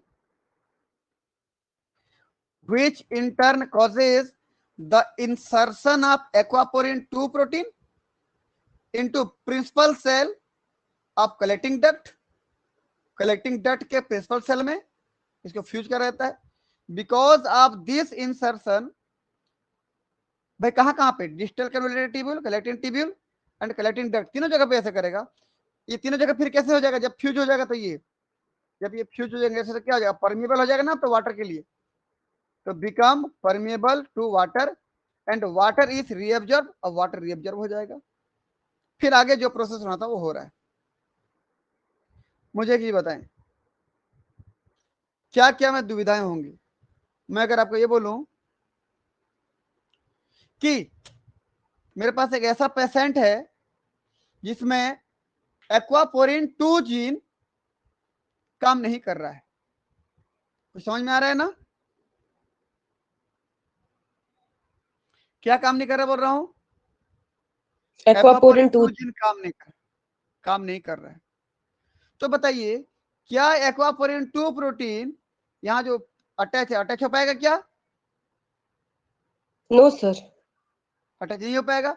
जब अटैच नहीं हो पाएगा तो सीधी सी बात है, जो वाटर उधर रीअब्जॉर्ब हो रहा था, जो वाटर इधर रीअब्जॉर्ब हो रहा था, अब रीअब्जॉर्ब नहीं होगा, सारा वाटर बाहर निकल जाएगा। अब निकलेगा कि नहीं, यस सर, तो एक्वापोरिन 2 जीन अगर म्यूटेट होता है तो यूरिन ज्यादा से ज्यादा बाहर निकलेगा ना। यस सर, अगर ये म्यूटेट हुआ तो ऐसे हो जाएगा।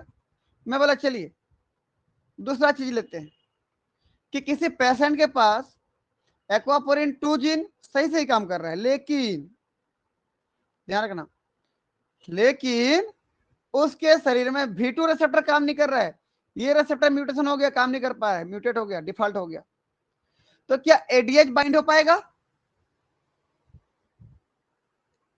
नहीं बाइंड हो मैं पाएगा। बोला एक्वापोरिन 2 प्रोटीन अच्छे से बन रहा है, इसका जीन सही सही काम कर रहा है, लेकिन V2 रिसेप्टर काम नहीं कर रहा है ना। यदि V2 रिसेप्टर काम ना करे तो सीधी सी बात है ये वाला प्रोसेस नहीं होगी, ये नहीं होगी, ये नहीं होगी, तो एक्वापोरिन 2 बनने के बाद भी फ्यूज तो नहीं होगा ना, वो पड़ा रहेगा अंदर, कोई मतलब नहीं है। तो जब फ्यूज ही नहीं होगा तो फिर वाटर यहाँ से एब्जॉर्ब नहीं होंगी, जब वाटर एब्जॉर्ब नहीं होगी तो वाटर ज्यादा से ज्यादा फिर बाहर निकलेंगे कि नहीं। यस देखो दो केस बता दिया, दोनों के दोनों केस में यूरिन ज्यादा से ज्यादा बाहर निकल रही है, याद रखना इसको। तीसरा केस, मैं बोला किसी व्यक्ति में एक्वापोरिन 2 प्रोटीन अच्छे से काम कर रहा है, V2 रिसेप्टर भी एकदम ठीक ठाक अच्छे से काम कर रहा है, लेकिन उसके शरीर में एडीएच नहीं बन पा रहा है। पिट्यूटरी ग्लैंड से निकलता था ना, पोस्टेरियर पिट्यूटरी से हाइपोथैलेमस का सुप्रा ऑप्टिक न्यूक्लिया इसको बनाता था, फिर पोस्टेरियर पिट्यूटरी उसको निकालता था। मैं बोला वहां से निकल ही नहीं पा रहा है, उस पेशेंट के शरीर में एडीएच हार्मोन की कमी है। तो बताइए क्या ये रिसेप्टर आगे एक्टिव कर पाएगा इसको, नो सर, ये काम कुछ भी नहीं होगा ना, ये कुछ भी नहीं होगा कुछ, तो फिर तो नहीं आएगा ना यहाँ पर कौन, एक्वापोरिन 2, फिर वाटर का रीअब्जॉर्प्शन नहीं होगा, तो फिर वाटर ज्यादा से ज्यादा यूरिन के रूप में बाहर निकल जाएगा। तो तीनों ही केस में क्या हो रहा है, more urination. यूरिन बहुत ज्यादा बाहर निकल रहा है ना, तीनों ही केस में यूरिन बहुत ज्यादा बाहर निकल रहे हैं। भाई सुन पा रहे हो कि नहीं, Yes sir. तो बहुत ज्यादा यूरिन बाहर जाएगा तो सीधी सी बात है भाई, आपको ज्यादा यूरिन बाहर जा रहा है तो आपके शरीर से ज्यादा पानी का कमी होगा कि नहीं, होगा। आपके होगा। शरीर में पानी की कमी होगी, लेकिन वो कमी तो यहां से पूरा नहीं हो पाएगा ना, वो तो यहाँ बंद हो गया प्रोसेस। किसी भी तीनों में से किसी केस की बात कर लो, तीनों में से किसी भी केस की बात कर लो, चाहे एक्वापोरिन 2 नहीं है, या V2 रिसेप्टर काम नहीं कर रहा है, या एडीएच नहीं आ पा रहा है, तीनों ही केस में वाटर को रीअब्जॉर्ब तो नहीं कर पाएंगे ना भाई। और लेकिन लगातार यूरिन, बहुत ज्यादा यूरिन जा रहा है, बार बार यूरिन जा रहे हो, ज्यादा से ज्यादा यूरिन जा रहे हो, तो लगातार बॉडी में किसकी कमी बनी रहेगी? वाटर की सर। वाटर की। तो लगातार पानी पीना पड़ेगा कि नहीं आपको? Yes sir. तो दो कंडीशन हो गया। ऐसी स्थिति में लगातार यूरिन जाएगा, लगातार यूरिन जाना पॉलीयूरिया कहलाता है। पॉली मतलब मैनी, यूरिया मतलब यूरिन, मैनी टाइम यूरिन होगा आपको जाएगा, तो पॉलीयूरिया कहलाएगा। उस कंडीशन को ठीक करने के लिए क्या करना पड़ेगा? लगातार पानी पीना पड़ेगा, उसको बोलते हैं पॉलीडिप्सिया।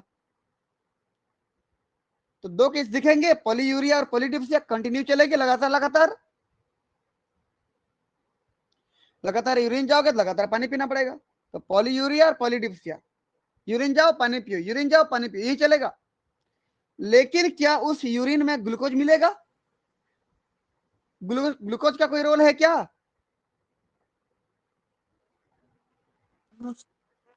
नहीं मिलेगा ना उस यूरिन में। ग्लूकोज की बात ही नहीं कर रहा हूं मैं यहाँ पर, ग्लूकोज सब ठीक ठाक है जो हो रहा है। कभी भी ग्लूकोज नहीं मिलता यूरिन में, याद रखना। नॉर्मल बंदे के यूरिन में कभी ग्लूकोज नहीं मिलेगा।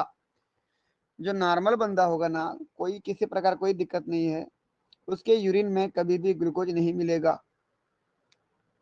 ठीक। Yes sir.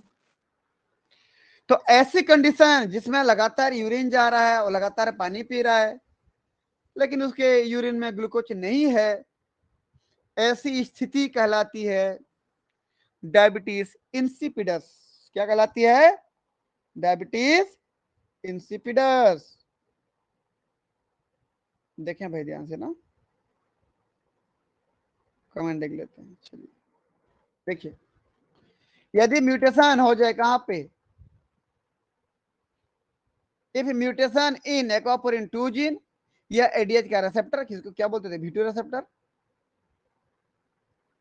यहां पर, या डेफिशिएंसी ऑफ एडीएच, एडीएच नहीं आ पा रहा है, तीनों ही कंडीशन में क्या होगा बोला मैं? Diabetes insipidus. Which is characterised by, which is characterised by का मतलब क्या हुआ कि डायबिटीज इंसिपिडस का कैरेक्टर क्या है, सिम्टम्स क्या है? तो पॉलीयूरिया मतलब, पॉली मतलब मैंने, यूरिया मतलब यूरिन जाना, फ्रीक्वेंटली यूरिनेशन, बार बार यूरिन जाएगा। पॉलीडिप्सिया मतलब, पॉली मतलब मैंने, डिप्सिया मतलब ड्रिंकिंग, पानी पीना। तो फ्रीक्वेंटली ड्रिंकिंग वाटर, लगातार यूरिन जाओगे तो लगातार पानी पीना पड़ेगा। लेकिन यूरिन में कोई ग्लूकोज नहीं है, तो कैसा urine? Tasteless urine. Means no excretion of glucose in diabetes insipidus. Diabetes insipidus में किसी प्रकार का कोई ग्लूकोज नहीं निकलता है, अनलाइक डायबिटीज मेलिटस। जबकि यदि बोलूं किसी को डायबिटीज मेलिटस है, तो उसको भी लगातार यूरिन जाना पड़ेगा, लगातार पानी पीना पड़ेगा, लेकिन उसके यूरिन में ग्लूकोज मिलेगा, तो उसको मैं डायबिटीज मेलिटस बोलूंगा। समझ में आ रहा है कुछ? यस डायबिटीज मेलिटस मतलब क्या होता है कि लगातार पानी पीना, लगातार यूरिन जाना, लेकिन यूरिन में ग्लूकोज मिला तो डायबिटीज मेलिटस, यूरिन में ग्लूकोज नहीं मिला तो डायबिटीज इंसिपिडस। याद हो जाएगा? Yes sir. ठीक। मेलिटस का मतलब होता है हनी। ठीक, हनी का मतलब होता है शहद, जानते हो ना, मीठा, यस स्वीट। स्वीट का मतलब हो गया शुगर, शुगर का मतलब हो गया ग्लूकोज। अब बताइए, डायबिटीज मेलिटस मतलब वह डायबिटीज जिसमें लगातार पानी पीना पड़ता है, लगातार यूरिन जाता है, यूरिन में ग्लूकोज मिलता है, उसको क्या बोलते हो? Diabetes mellitus. लेकिन यदि लगातार पानी पी रहे हो, लगातार यूरिन जा रहे हो और यूरिन में किसी प्रकार का ग्लूकोज नहीं है, तो डायबिटीज इंसिपिडस। क्लियर है? Yes sir.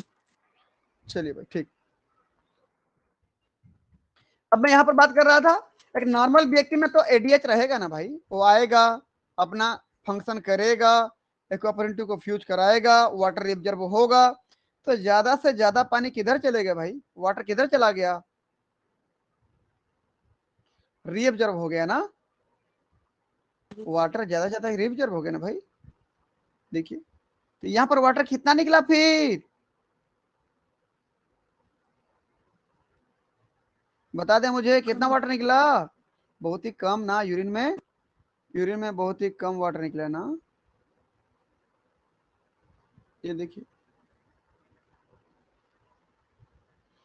तो इस यूरिन में वाटर कम रहेगा, आयरन तो रहेगा ना भाई, इसमें सॉल्यूट तो है ना। yes urine sir. कैसा है, कॉन्सेंट्रेट यूरिन है।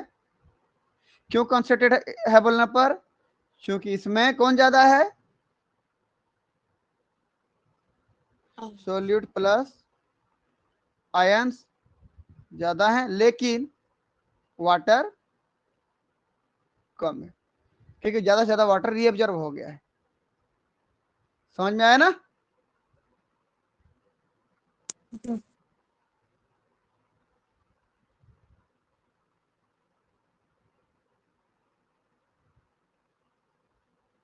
रीअब्जॉर्प्शन हो गया वाटर का। ठीक, एक चीज और होता क्या है कि जो एल्कोहलिक पर्सन रहते हैं, जो अल्कोहल पीते हैं, तो अल्कोहल क्या करता है, अल्कोहल जो पीते हैं, ध्यान से देखना,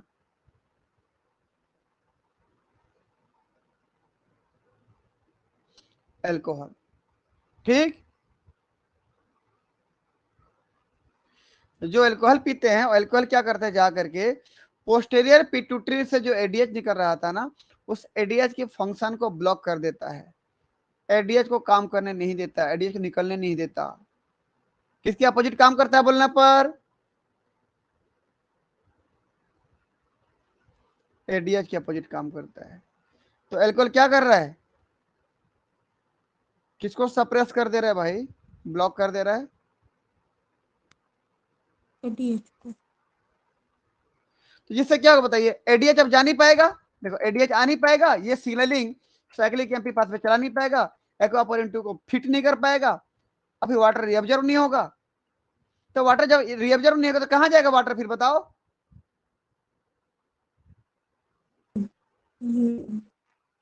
यूरिन के रूप में निकलेगा ना। अब ज्यादा से ज्यादा यूरिन जाएगा कि नहीं उस व्यक्ति में, यदि अल्कोहल ब्लॉक करता है किसको, ADH यदि अल्कोहल ब्लॉक करता है एडीएच को, तो एडीएच तो काम नहीं कर पाएगा ना। और एडीएच का काम क्या था,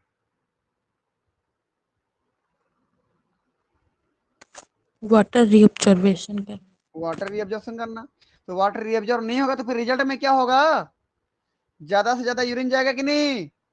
मैं इसके लिए अलग डायग्राम बनाता हूँ, चलिए, ज्यादा से ज्यादा यूरिन जाएगा तो क्या होगा, जहां पे पी के पड़ा होगा वहीं पर यूरिन कर देगा कि नहीं। इतना सारा यूरिन है, रीअब्जॉर्ब नहीं हो पा रहा है किडनी में, तो सब तो बाहर निकलेगा ना।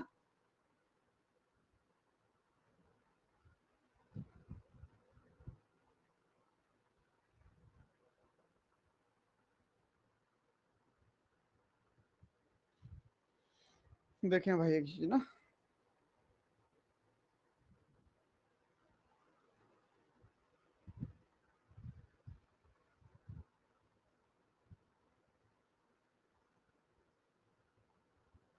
ये चलिए देखिए, तो मैं क्या बोला आपको, नॉर्मल अब बना रहा हूँ, बहुत सिंपल सा बना रहा हूँ, देखिए समझने के लिए।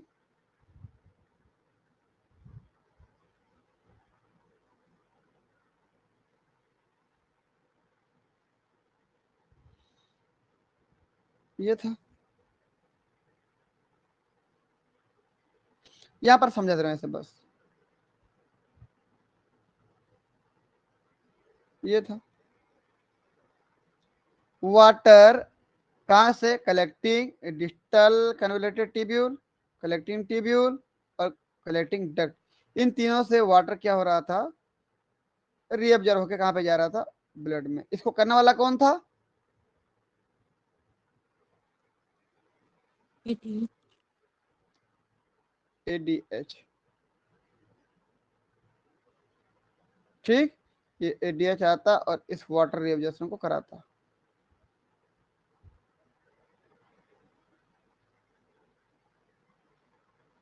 ये कराता। एडीएच कहाँ से निकलता बताएं जल्दी,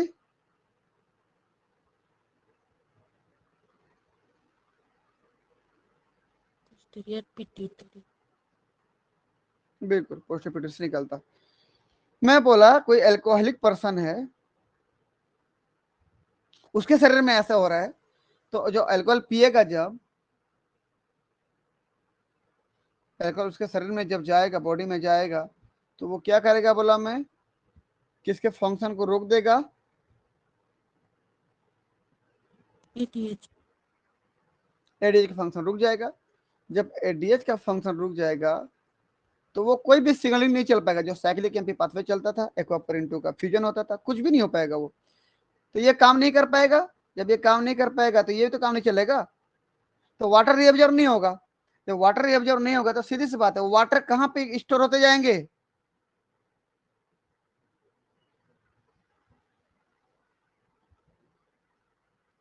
बोलो जल्दी। किडनी में ही, नेफ्रॉन में ही। अब वो जो नॉर्मली इतना निकलता, अब यूरिन देखिए कितना निकलेगा। समझ में आया ना?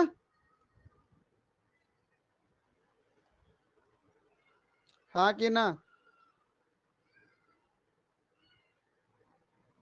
Yes sir.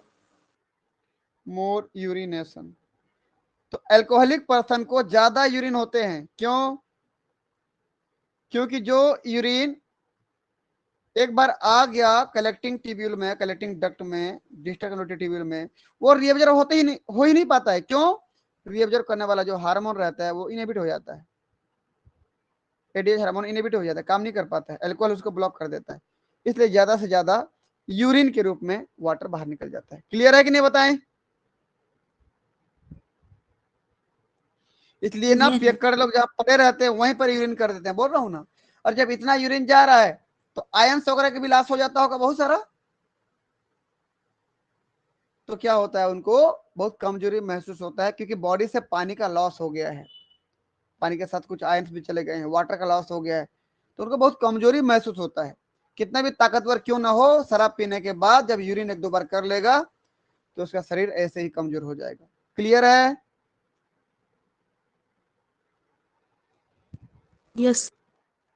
एक लाइन लिख दे रहा हूं। इन alcoholic person, अल्कोहल ब्लॉक या सप्रेस कर रहा है ना, block the ADH function, so water cannot reabsorb। कहां पे पता है? reabsorb on distal convoluted tubule, collecting tubule and collecting duct,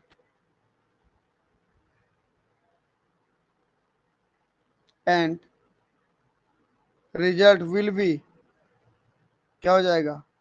more urination, बहुत ज्यादा यूरिन जाएगा। समझ में आए तो यस करके भेजें।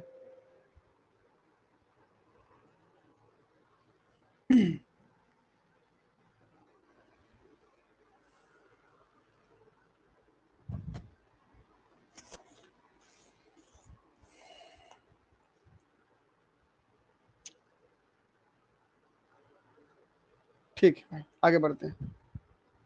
ये हो गया वैसोप्रेशन का काम कंप्लीट। अब आगे बढ़ते हैं। अगला हमारा हो जाएगा, अब बताएं हार्मोन का नाम, बताएं जल्दी। ऑक्सीटोसिन है। ऑक्सीटोसिन। देखो, ऑक्सीटोसिन भी कहां से निकलता है भाई? 9 अमीनो एसिड का होता है ये भी।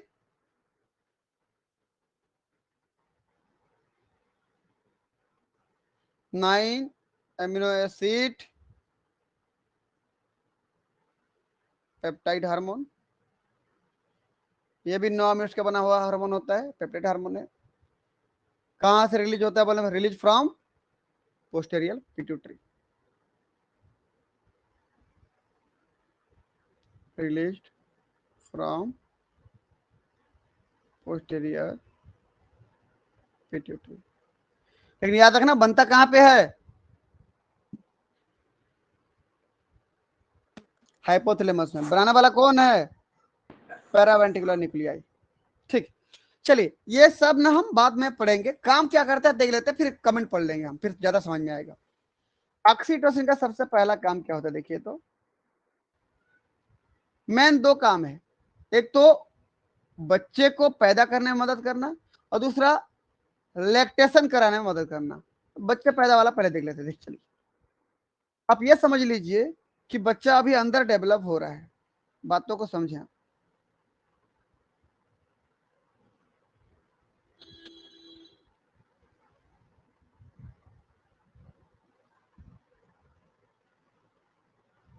दिख रहा है, देखो तो एक बच्चा दिख रहा है अंदर, ये यस सर। तो ये जो बच्चा अंदर डेवलप हो रहा है, इस बच्चे को बाहर निकाला है, ये मैच्योर हो चुका है, परिपक्व हो चुका है भाई, डेवलप हो चुका है, जैसा होना था इसको, जितना डेवलप होना तो हो चुका है। बच्चे को बाहर निकालना है, बाहर निकालने की प्रोसेस क्या कहलाती है? पार्चुरेशन। ठीक, तो आता कहां से देखिए, रिपीट कर रहा हूं, ये क्या हो गया? हाइपोथैलेमस। ये क्या हो गया? Posterior pituitary. यहां से क्या निकल रहा है?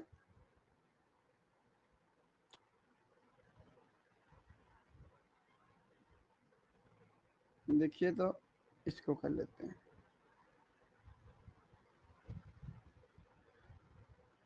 ऑक्सीटोसिन हार्मोन, और ये जाकर के यूट्रस में गर्भाशय में बाइंड हो जाता है। इतना गर्भाशय है, इतना को आप यूट्रस बोलते, देखो तो इतना को, ये यूटेरस है। यूट्रस के 3 लेयर होते हैं, क्या बताएंगे क्या क्या होता है सबसे बाहर में? जल्दी बताएं, सबसे बाहर का परत। एक्सोमेट्रियम सर। बिल्कुल नहीं, पेरीमेट्रियम। सबसे अंदर का परत? मायोमेट्रियम। नहीं, एंडोमेट्रियम। और बीच में जो लेयर दिख रहा है वो जो सबसे मोटा परत होता है, मायोमेट्रियम।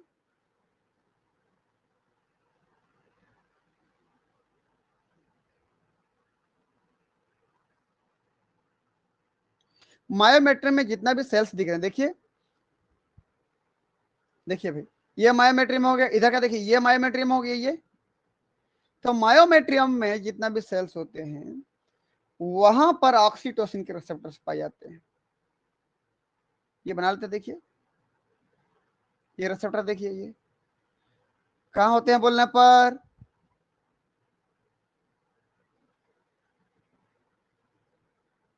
बता दे भाई कहाँ है ऑक्सीटोसिन के रिसेप्टर, कहाँ पे हैं? सर मायोमेट्रियम में है। मायोमेट्रियम में है। ये चलिए, अब होता क्या देखिए भाई, यहां से कि जब बच्चा मैच्योर हो जाता है, बच्चा का पैदा होना होता है, तब ऑक्सीटोसिन आता है मायोमेट्रियम में जाके अपने रिसेप्टर से क्या हो जाएगा? बाइंड। देख लीजिए, चलो बाइंड करा देते हैं भाई। देखिए ये हो गया बाइंड, देखिए सब जगह बाइंड हो गया। और मायोमेट्रियम को क्या कर देगा? कॉन्ट्रैक्ट। इसका काम कॉन्ट्रैक्शन करना है ना, कॉन्ट्रैक्ट कर देगा। जब मायोमेट्रियम कॉन्ट्रैक्ट हो जाएगा तो अंदर तो दबेगा ना, अंदर प्रेशर पड़ेगा कि नहीं? ये अंदर दबेगा ना ऐसे,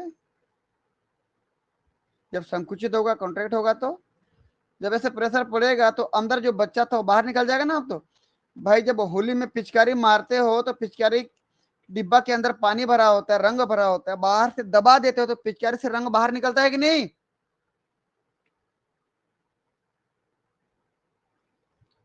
हाँ कि ना, कुछ तो बोलो रे तुम लोग, सुन पा रहे हो कि नहीं सुन पा रहे हो?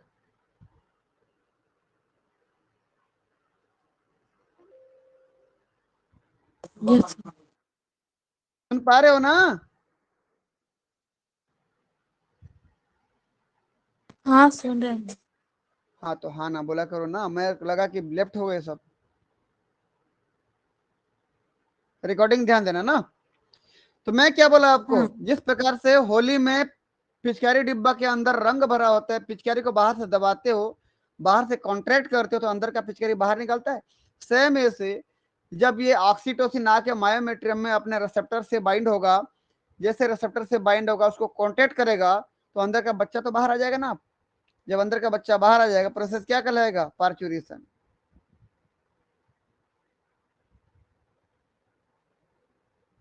देखो अंदर का बच्चा बाहर आ रहा है, बाहर आ रहा है तो प्रोसेस क्या कहलाएगा? पार्चुरेशन, बच्चे का पैदा होना। ठीक, बच्चे को पैदा करने में मदद करता है ये, बच्चे को बाहर निकालने में। ये क्या था बोलने पर? Oxytocin receptor.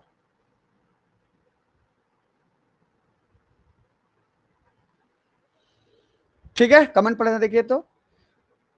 Oxytocin causes contraction in the smooth muscle.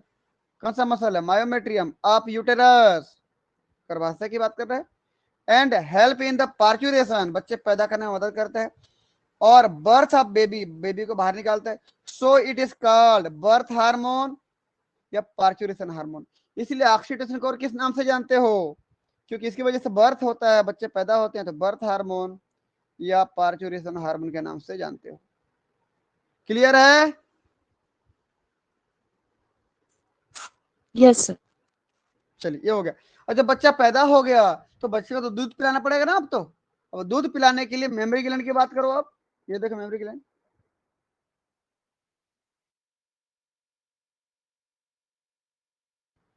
फिर देखो भाई यहाँ पर क्या है,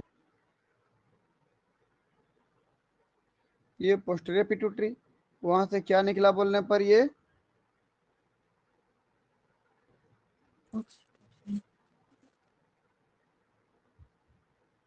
ऑक्सीटोसिन।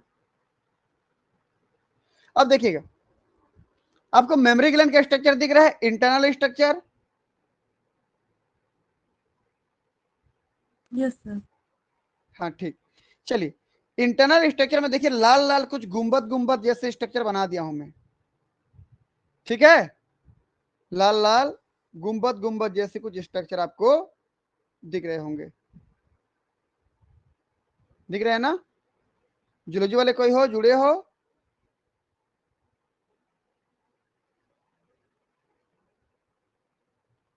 उस गुंबद गुंबद जैसे स्ट्रक्चर क्या बोलूंगा, बताओ तो कोई। ये फुला हुआ दिख रहा है ना, ये कहलाता है क्या? लोब्यूल्स। क्या कहलाता है? लोब्यूल्स। लोब्यूल। ये फैटी टिश्यू है, फैट है, फैटी टिश्यू। इस फैट की वजह से दूध में फैट की मात्रा पाई जाती है। जितना ज्यादा फैट होगा उतना फैट वहां पर यूज होगा। ठीक, ये जो डक्ट दिख रहे हैं आपको, देखो तो छोटे छोटे डक्ट दिख रहे हैं, ये बहुत पतले पतले डक्ट दिख रहा है, पतला पतला डक्ट दिख रहा है, उसको लेक्टिफेरस डक्ट बोलते हैं। Lactiferous duct.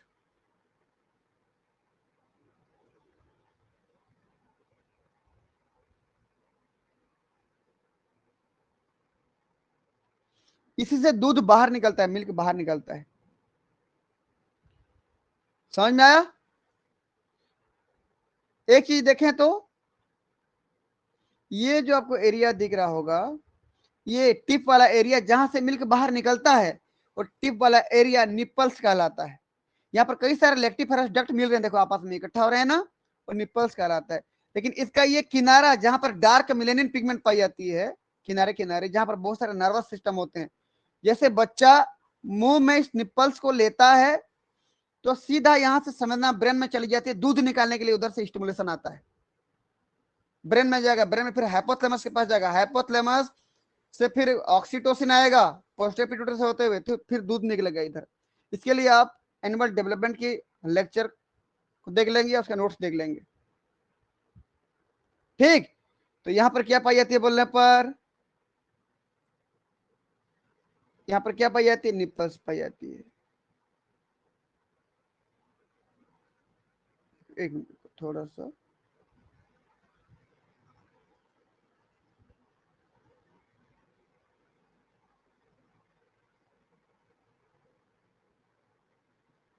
ठीक, समझ में आ रहा है ना? ये वाला हिस्सा क्या है? निप्पल्स है। ठीक, Yes. एक मिनट थोड़ा सा रुक लो। ये ठीक, चलिए। और ये चारों तरफ का किनारा वाला एरिया क्या कहलाएगा? मैं क्या बोला, किनारा वाला एरिया क्या कहलाएगा? ये वाला, ये पूरा किनारा वाला एरिया जो डार्क कलर का होता है ना, वो कहलाता है क्या? एरियोला। ये सब पढ़ा चुका हूं मैं आपको, एरियोला। ठीक,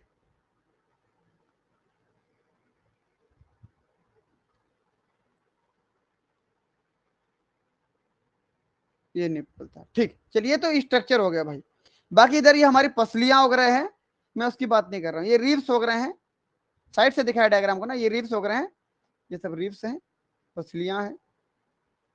ये चेस्ट वाला हिस्सा है, हम उसकी बात नहीं कर रहे हैं अभी।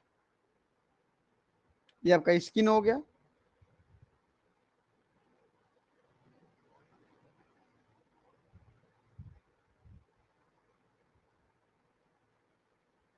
एक मिनट रुको, यहाँ पर क्या है कि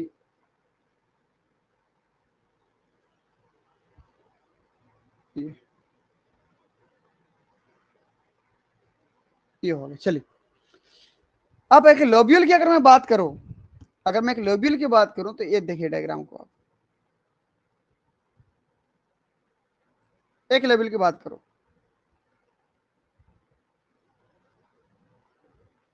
ये दिख रहा है, ये सिंगल लोब्यूल है, सिंगल लोब्यूल।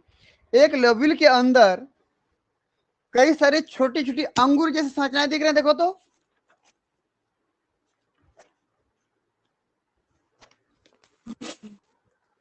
हाँ, तो वो सब क्या कहलाते हैं? एल्वियोलाई कहलाते हैं। क्या कहलाते हैं वो? एल्वियोलाई।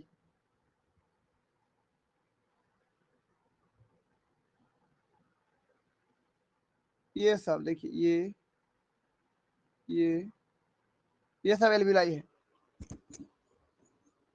तो एक लोब्यूल कई एल्वियोलाई के बने हुए हैं, उनमें से किसी एक एल्वियोलाई की बात करूं मैं, किसी भी एक एल्वियोलाई की बात करो आप, ये ये सिंगल क्या हो जाएगा? एल्वियोलाई। इस सिंगल एल्वियोलाई में क्या होता है देखिए तो, अंदर जो सेल दिख रहा है, जो व्हाइट कलर से दिख रहा है, वो कहलाता है मिल्क सिक्रेटिंग एपिथेलियल सेल। इसका नाम क्या है?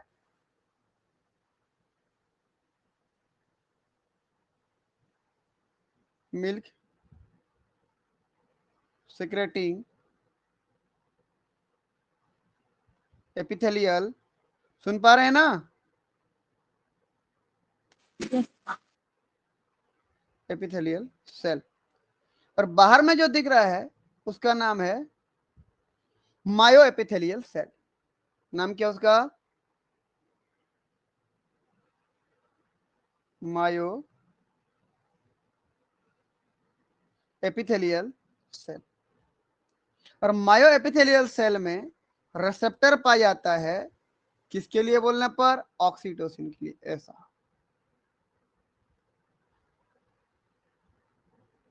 दिख रहा है आप लोगों को बाहर में? ये,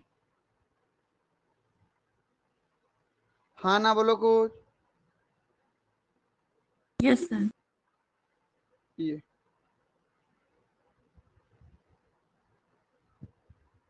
ये हो गया। रिसेप्टर का नाम क्या हो जाएगा?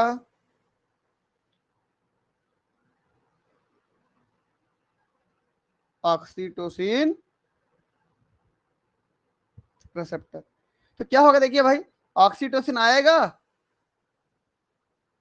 अपने रिसेप्टर में बाइंड होगा,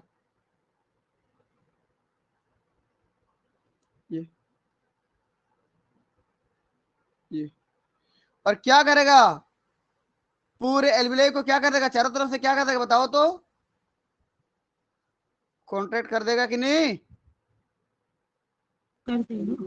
तो अंदर जो यहाँ पर मिल्क भरा होगा, मिल्क तो बाहर निकल जाएगा ना। Yes, sir. मुझे एक चीज बताएं, मिल्क बनाने के लिए कौन सा हार्मोन आया था, कोई बता पाएंगे? चलिए जरा उस हार्मोन की भी बात कर लेते हैं, बताइए। प्रोलैक्टिन याद है? कहां बना था? एंटीरियर पिट्यूटरी में बना था। वो कहां पे आएगा? देखिए उसका रिसेप्टर कहां पे होता है? मिल्क सेक्रेटिंग एपिथेलियल सेल में।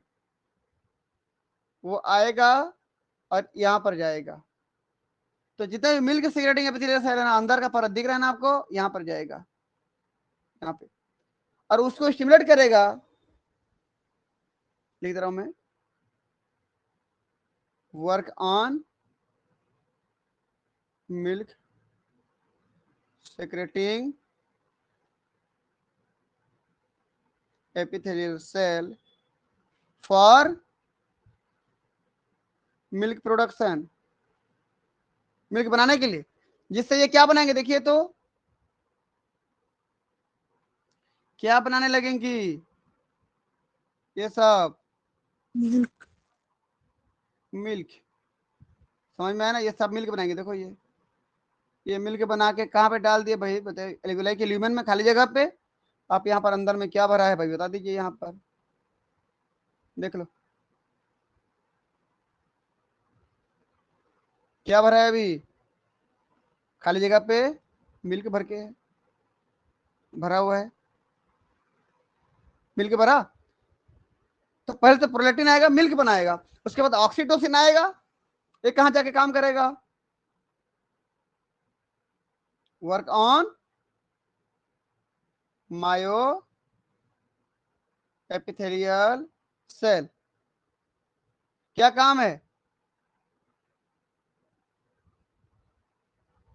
बताओ, क्या काम करता है?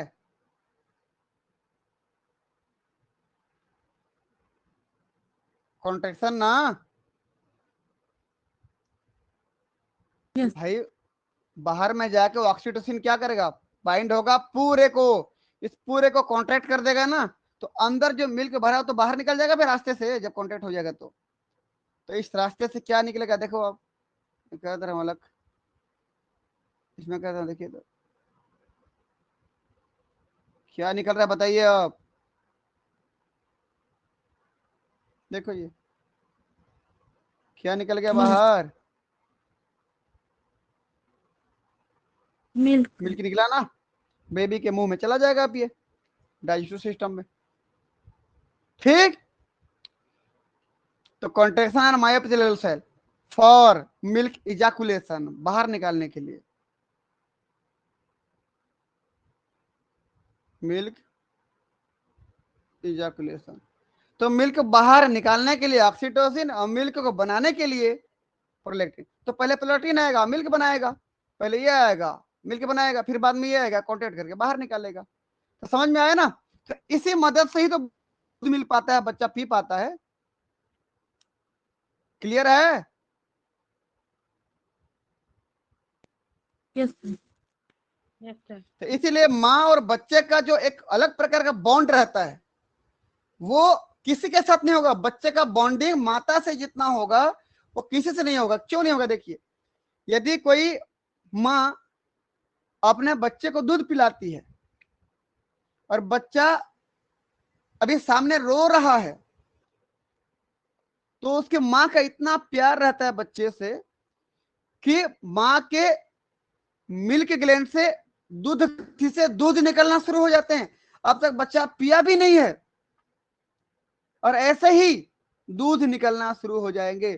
तो सोचिए दोनों के बीच में कितना प्यार है कि बच्चे की आवाज को सुन करके माँ इतनी इमोशनल हो जाती है कि उसका हाइपोथैलेमस बनाना शुरू कर देता है, एंटेरियर पिट्यूटरी से रिलीज हो जाता है, मेमोरी ग्लैंड में मायोएपिथेलियल सेल में बाइंड होकर के दूध को निकाल देता है बाहर तुरंत। अब तक बच्चा उसको पिया भी नहीं, सिर्फ रोने की आवाज सुन करके इतना जबरदस्त तरीके से मिल्क सिगरेट होता है। जान रहे हो कि नहीं? Yes sir.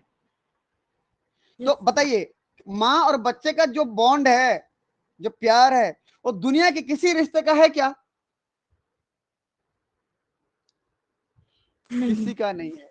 इसीलिए ऑक्सीटोसिन को ना माँ और बच्चे के बीच प्यार को बनाने की हार्मोन को रिस्पॉन्सिबल माना गया, जिम्मेदार माना गया, इसलिए इसको लव हार्मोन गया। क्या बोला गया इसको? Love hormone. समझ में आया ना? क्योंकि माता और बच्चे के बीच का जो प्यार होता है दुनिया में किसी का नहीं है। ये देखो, ऑक्सीटोसिन कॉजेज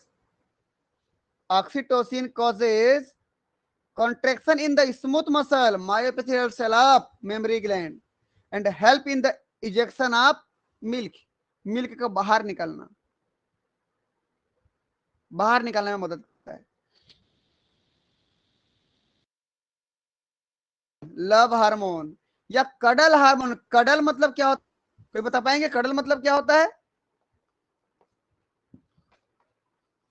कडल मतलब होता है कि प्यार से एक दूसरे के बीच बंध बने रहना, एक रिश्ता, इमोशनल रिश्ता बने रहना। और देखो तो सेकंड डायग्राम को देखो, अपने बच्चों को किस तरीके से पकड़ के रखिए, दिख रहा है ना? यही है कडल। ये जो प्यार है, जो केयरनेस है, अपने बच्चे के लिए जो केयरनेस दिख रहा है यहां पर, वही तो है कडल। जब ये माँ अपने बच्चे को दूध पिला रही होगी या अपने बच्चे को इस प्रकार से प्यार कर रही होगी, तो यह माँ जैसा महसूस कर रही होगी, उसको दुनिया में ऐसा महसूस आज तक कभी नहीं हुआ होगा। समझ में आ रहा है कि नहीं?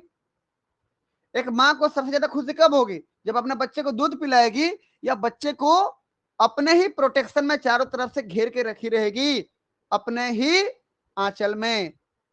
समझ में आया? तो उस समय उस माँ को दुनिया का सबसे बड़ा खुशी मिल रहा होगा, उसको बहुत अच्छा लग रहा होगा। समझ में आ रहा हो कि नहीं?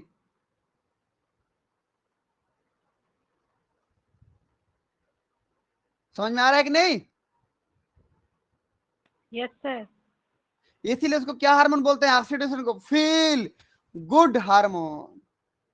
ऐसा हार्मोन जो माँ और बच्चे को आपस में बहुत अच्छा महसूस करवाता है, ऐसा हार्मोन है। कडल मतलब प्यार से किसी को थाम के रखना, किसी को गले लगा के रखना, कडल कहलाता है। लव मतलब तो जान ही रहे हो। समझ में आया ना? तो लव हार्मोन कौन सा है बोलने पर? ऑक्सीटोसिन। क्लियर है? Yes sir. समझ में आया तो जल्दी भेजें।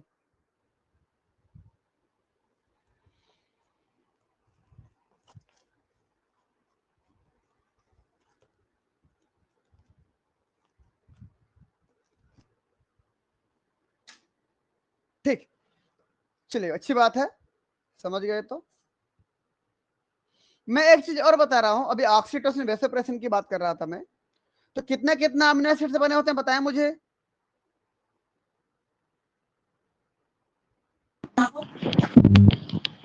9। 9 ना अमीनो एसिड, बिल्कुल। लिख लेते 1 2 3 4 5 6 7 8 9।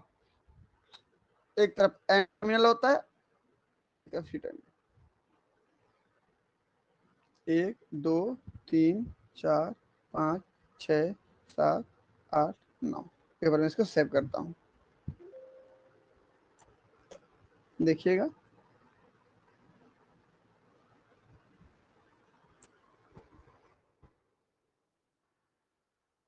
चलिए भाई, इसी को बना लेते हैं यहाँ पर, ले आते हैं यहाँ पर।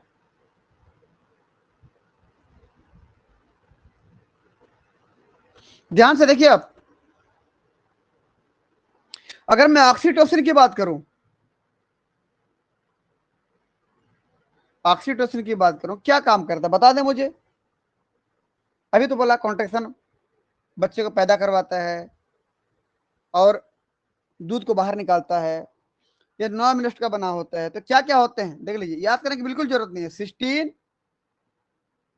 टायरोसिन, बिल्कुल याद मत करना, आइसोल्यूसिन, फिर ग्लूटामिक एसिड, फिर एस्पार्जिन, फिर सिस्टीन, फिर प्रोलीन, फिर ल्यूसिन, फिर ग्लाइसिन। ये हो गया, बिल्कुल याद करने की जरूरत नहीं है, बस सिर्फ देखिए आप। अब मैं क्या बोल रहा हूं, ऑक्सीटोसिन और वैसोप्रेसिन में क्या अंतर होता है, देखिए। 9 अमीनो एसिड हो गए नहीं, 9 अमीनो एसिड, ये भी 9 अमीनो एसिड, ये वैसोप्रेसिन है। दोनों में अंतर बता रहा हूं, देखिए। दोनों में अंतर ये है कि यहां पर तीसरा नंबर में देखिए तो यहां पर फिनाइलएलिन होता है, और यहां पर 8वां नंबर में आर्जिनिन होता है। बाकी सब सेम है, तो बताइए अंतर कहां पे आया? तीसरा नंबर में ना, मैं चौथा कर दिया गलती से वो, तीसरा में है वो।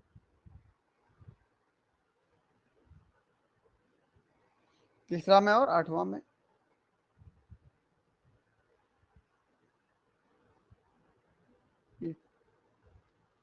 क्या बोला मैं, यहाँ पर फेनिलएलिन होगा तीसरे नंबर पे, ये हो गया। सिस्टीन टू सिस्टीन हमेशा डाइसल्फाइड बॉन्ड बनता है, देखना। सिस्टीन में सल्फर पाई जाती है, ये भी सिस्टीन सल्फर पाई जाती है, और सल्फर सल्फर के बीच में डाइसल्फाइड बॉन्ड बनता है। ये याद रखना, डाइसल्फाइड बॉन्ड बनने के लिए 2 सिस्टीन की जरूरत पड़ती है। 20 अमीनो एसिड में से 2 अमीनो एसिड ऐसे हैं जिसमें सिस्टीन पाई जाती है।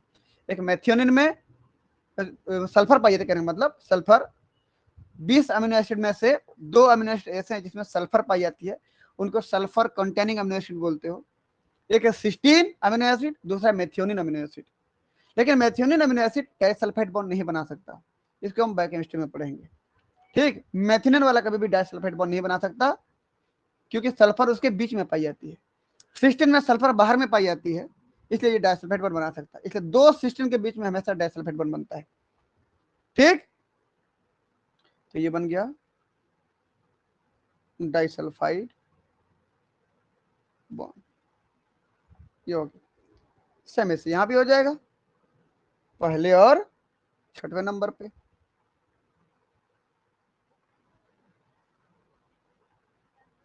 ये बन गया, ठीक। तो ऑक्सीटोसिन वैसोप्रेसिन में क्या अंतर हो गया, बताएं जल्दी, कहां अंतर बताएं, बाकी सब सेम है।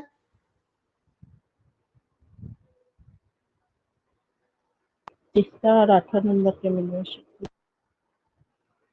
हाँ जी,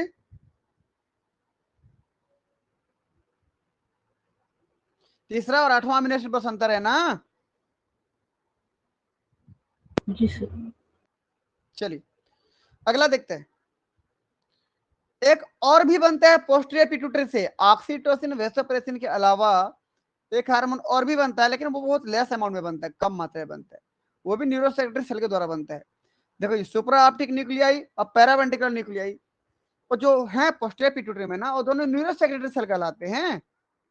न्यूरॉन ही तो है भाई, ये जो बना रहे हैं, देखो तो पीछे जो बना रहे हैं सुप्रा ऑप्टिक पैरावेंट्रिकुलर, न्यूरॉन ही तो है, तो न्यूरोसेक्रेटरी सेल है। तो ऐसे और भी न्यूरो सेल होते हैं जो तीसरे प्रकार के हार्मोन को भी बनाते हैं, और वो क्या है देख लो। देखिए सेम टू सेम होगा, जैसे यहाँ पर क्या क्या था बताइए तो, सिस्टीन था, टायरोसिन था, glutamic acid, asparagine, cysteine, proline, arginine और ग्लाइसिन। मैं यहाँ लिख दे रहा हूँ, देखिए ध्यान से, cysteine, tyrosine, isoleucine, glutamic acid, asparagine, cysteine, proline, लेकिन यहाँ होता है आर्जिनिन और फिर ग्लाइसिन। अब देखिए बताइए इसमें क्या अंतर है बताओ तो,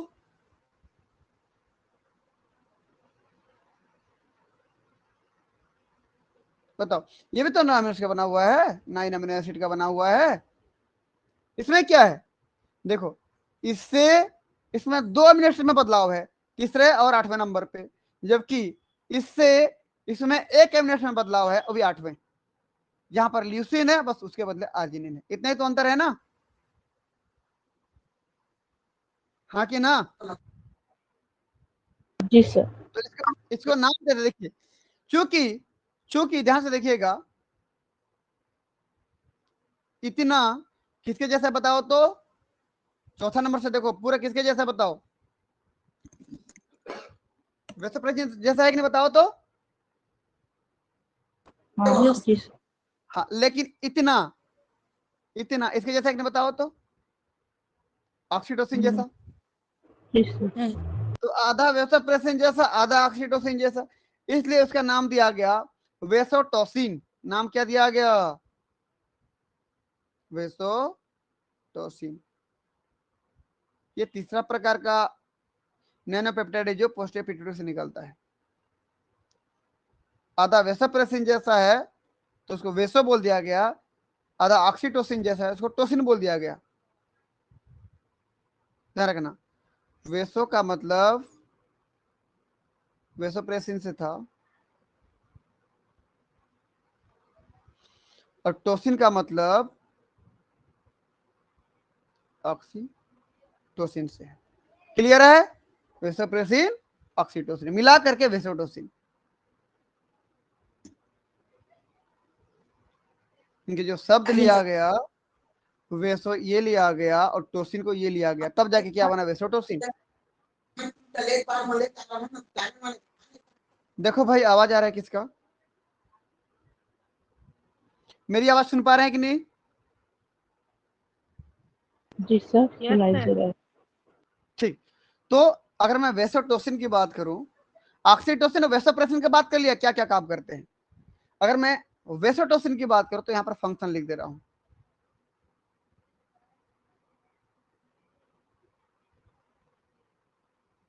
चलिए एक एक करके लिख देता हूं मैं यहां पर। देखिए कहां से निकलता है बोलने पर,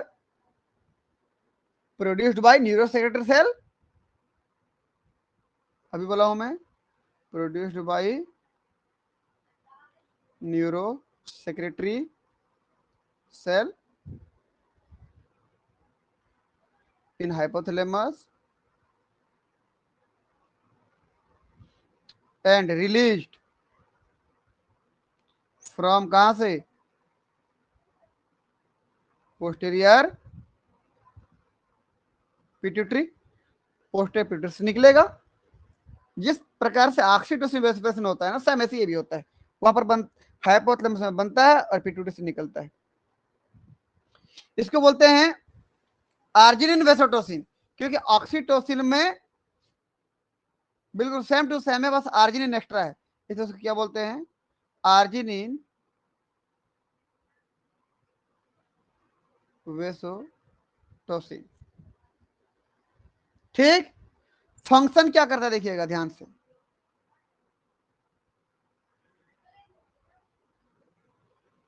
बिल्कुल दोनों की तरह काम करता है। बताइए वाटर बैलेंस कौन करता है, बताएं तो मुझे। कौन वाटर बैलेंस करता है, बताएं जल्दी।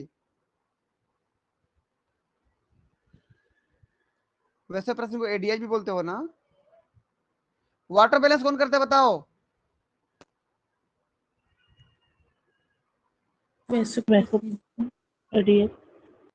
वाटर बैलेंस करता है ना।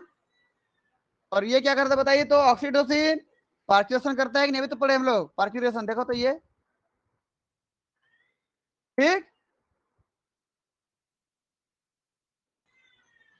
ऑक्सीटोसिन पार्चुरेशन करता है, वेसोप्रेसिन वाटर बैलेंस करता है।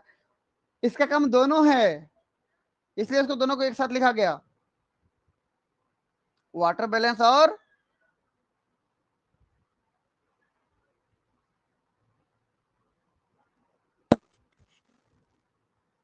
वाटर बैलेंस ऑन किडनी और पार्चुरेशन। दोनों काम हुआ कि नहीं?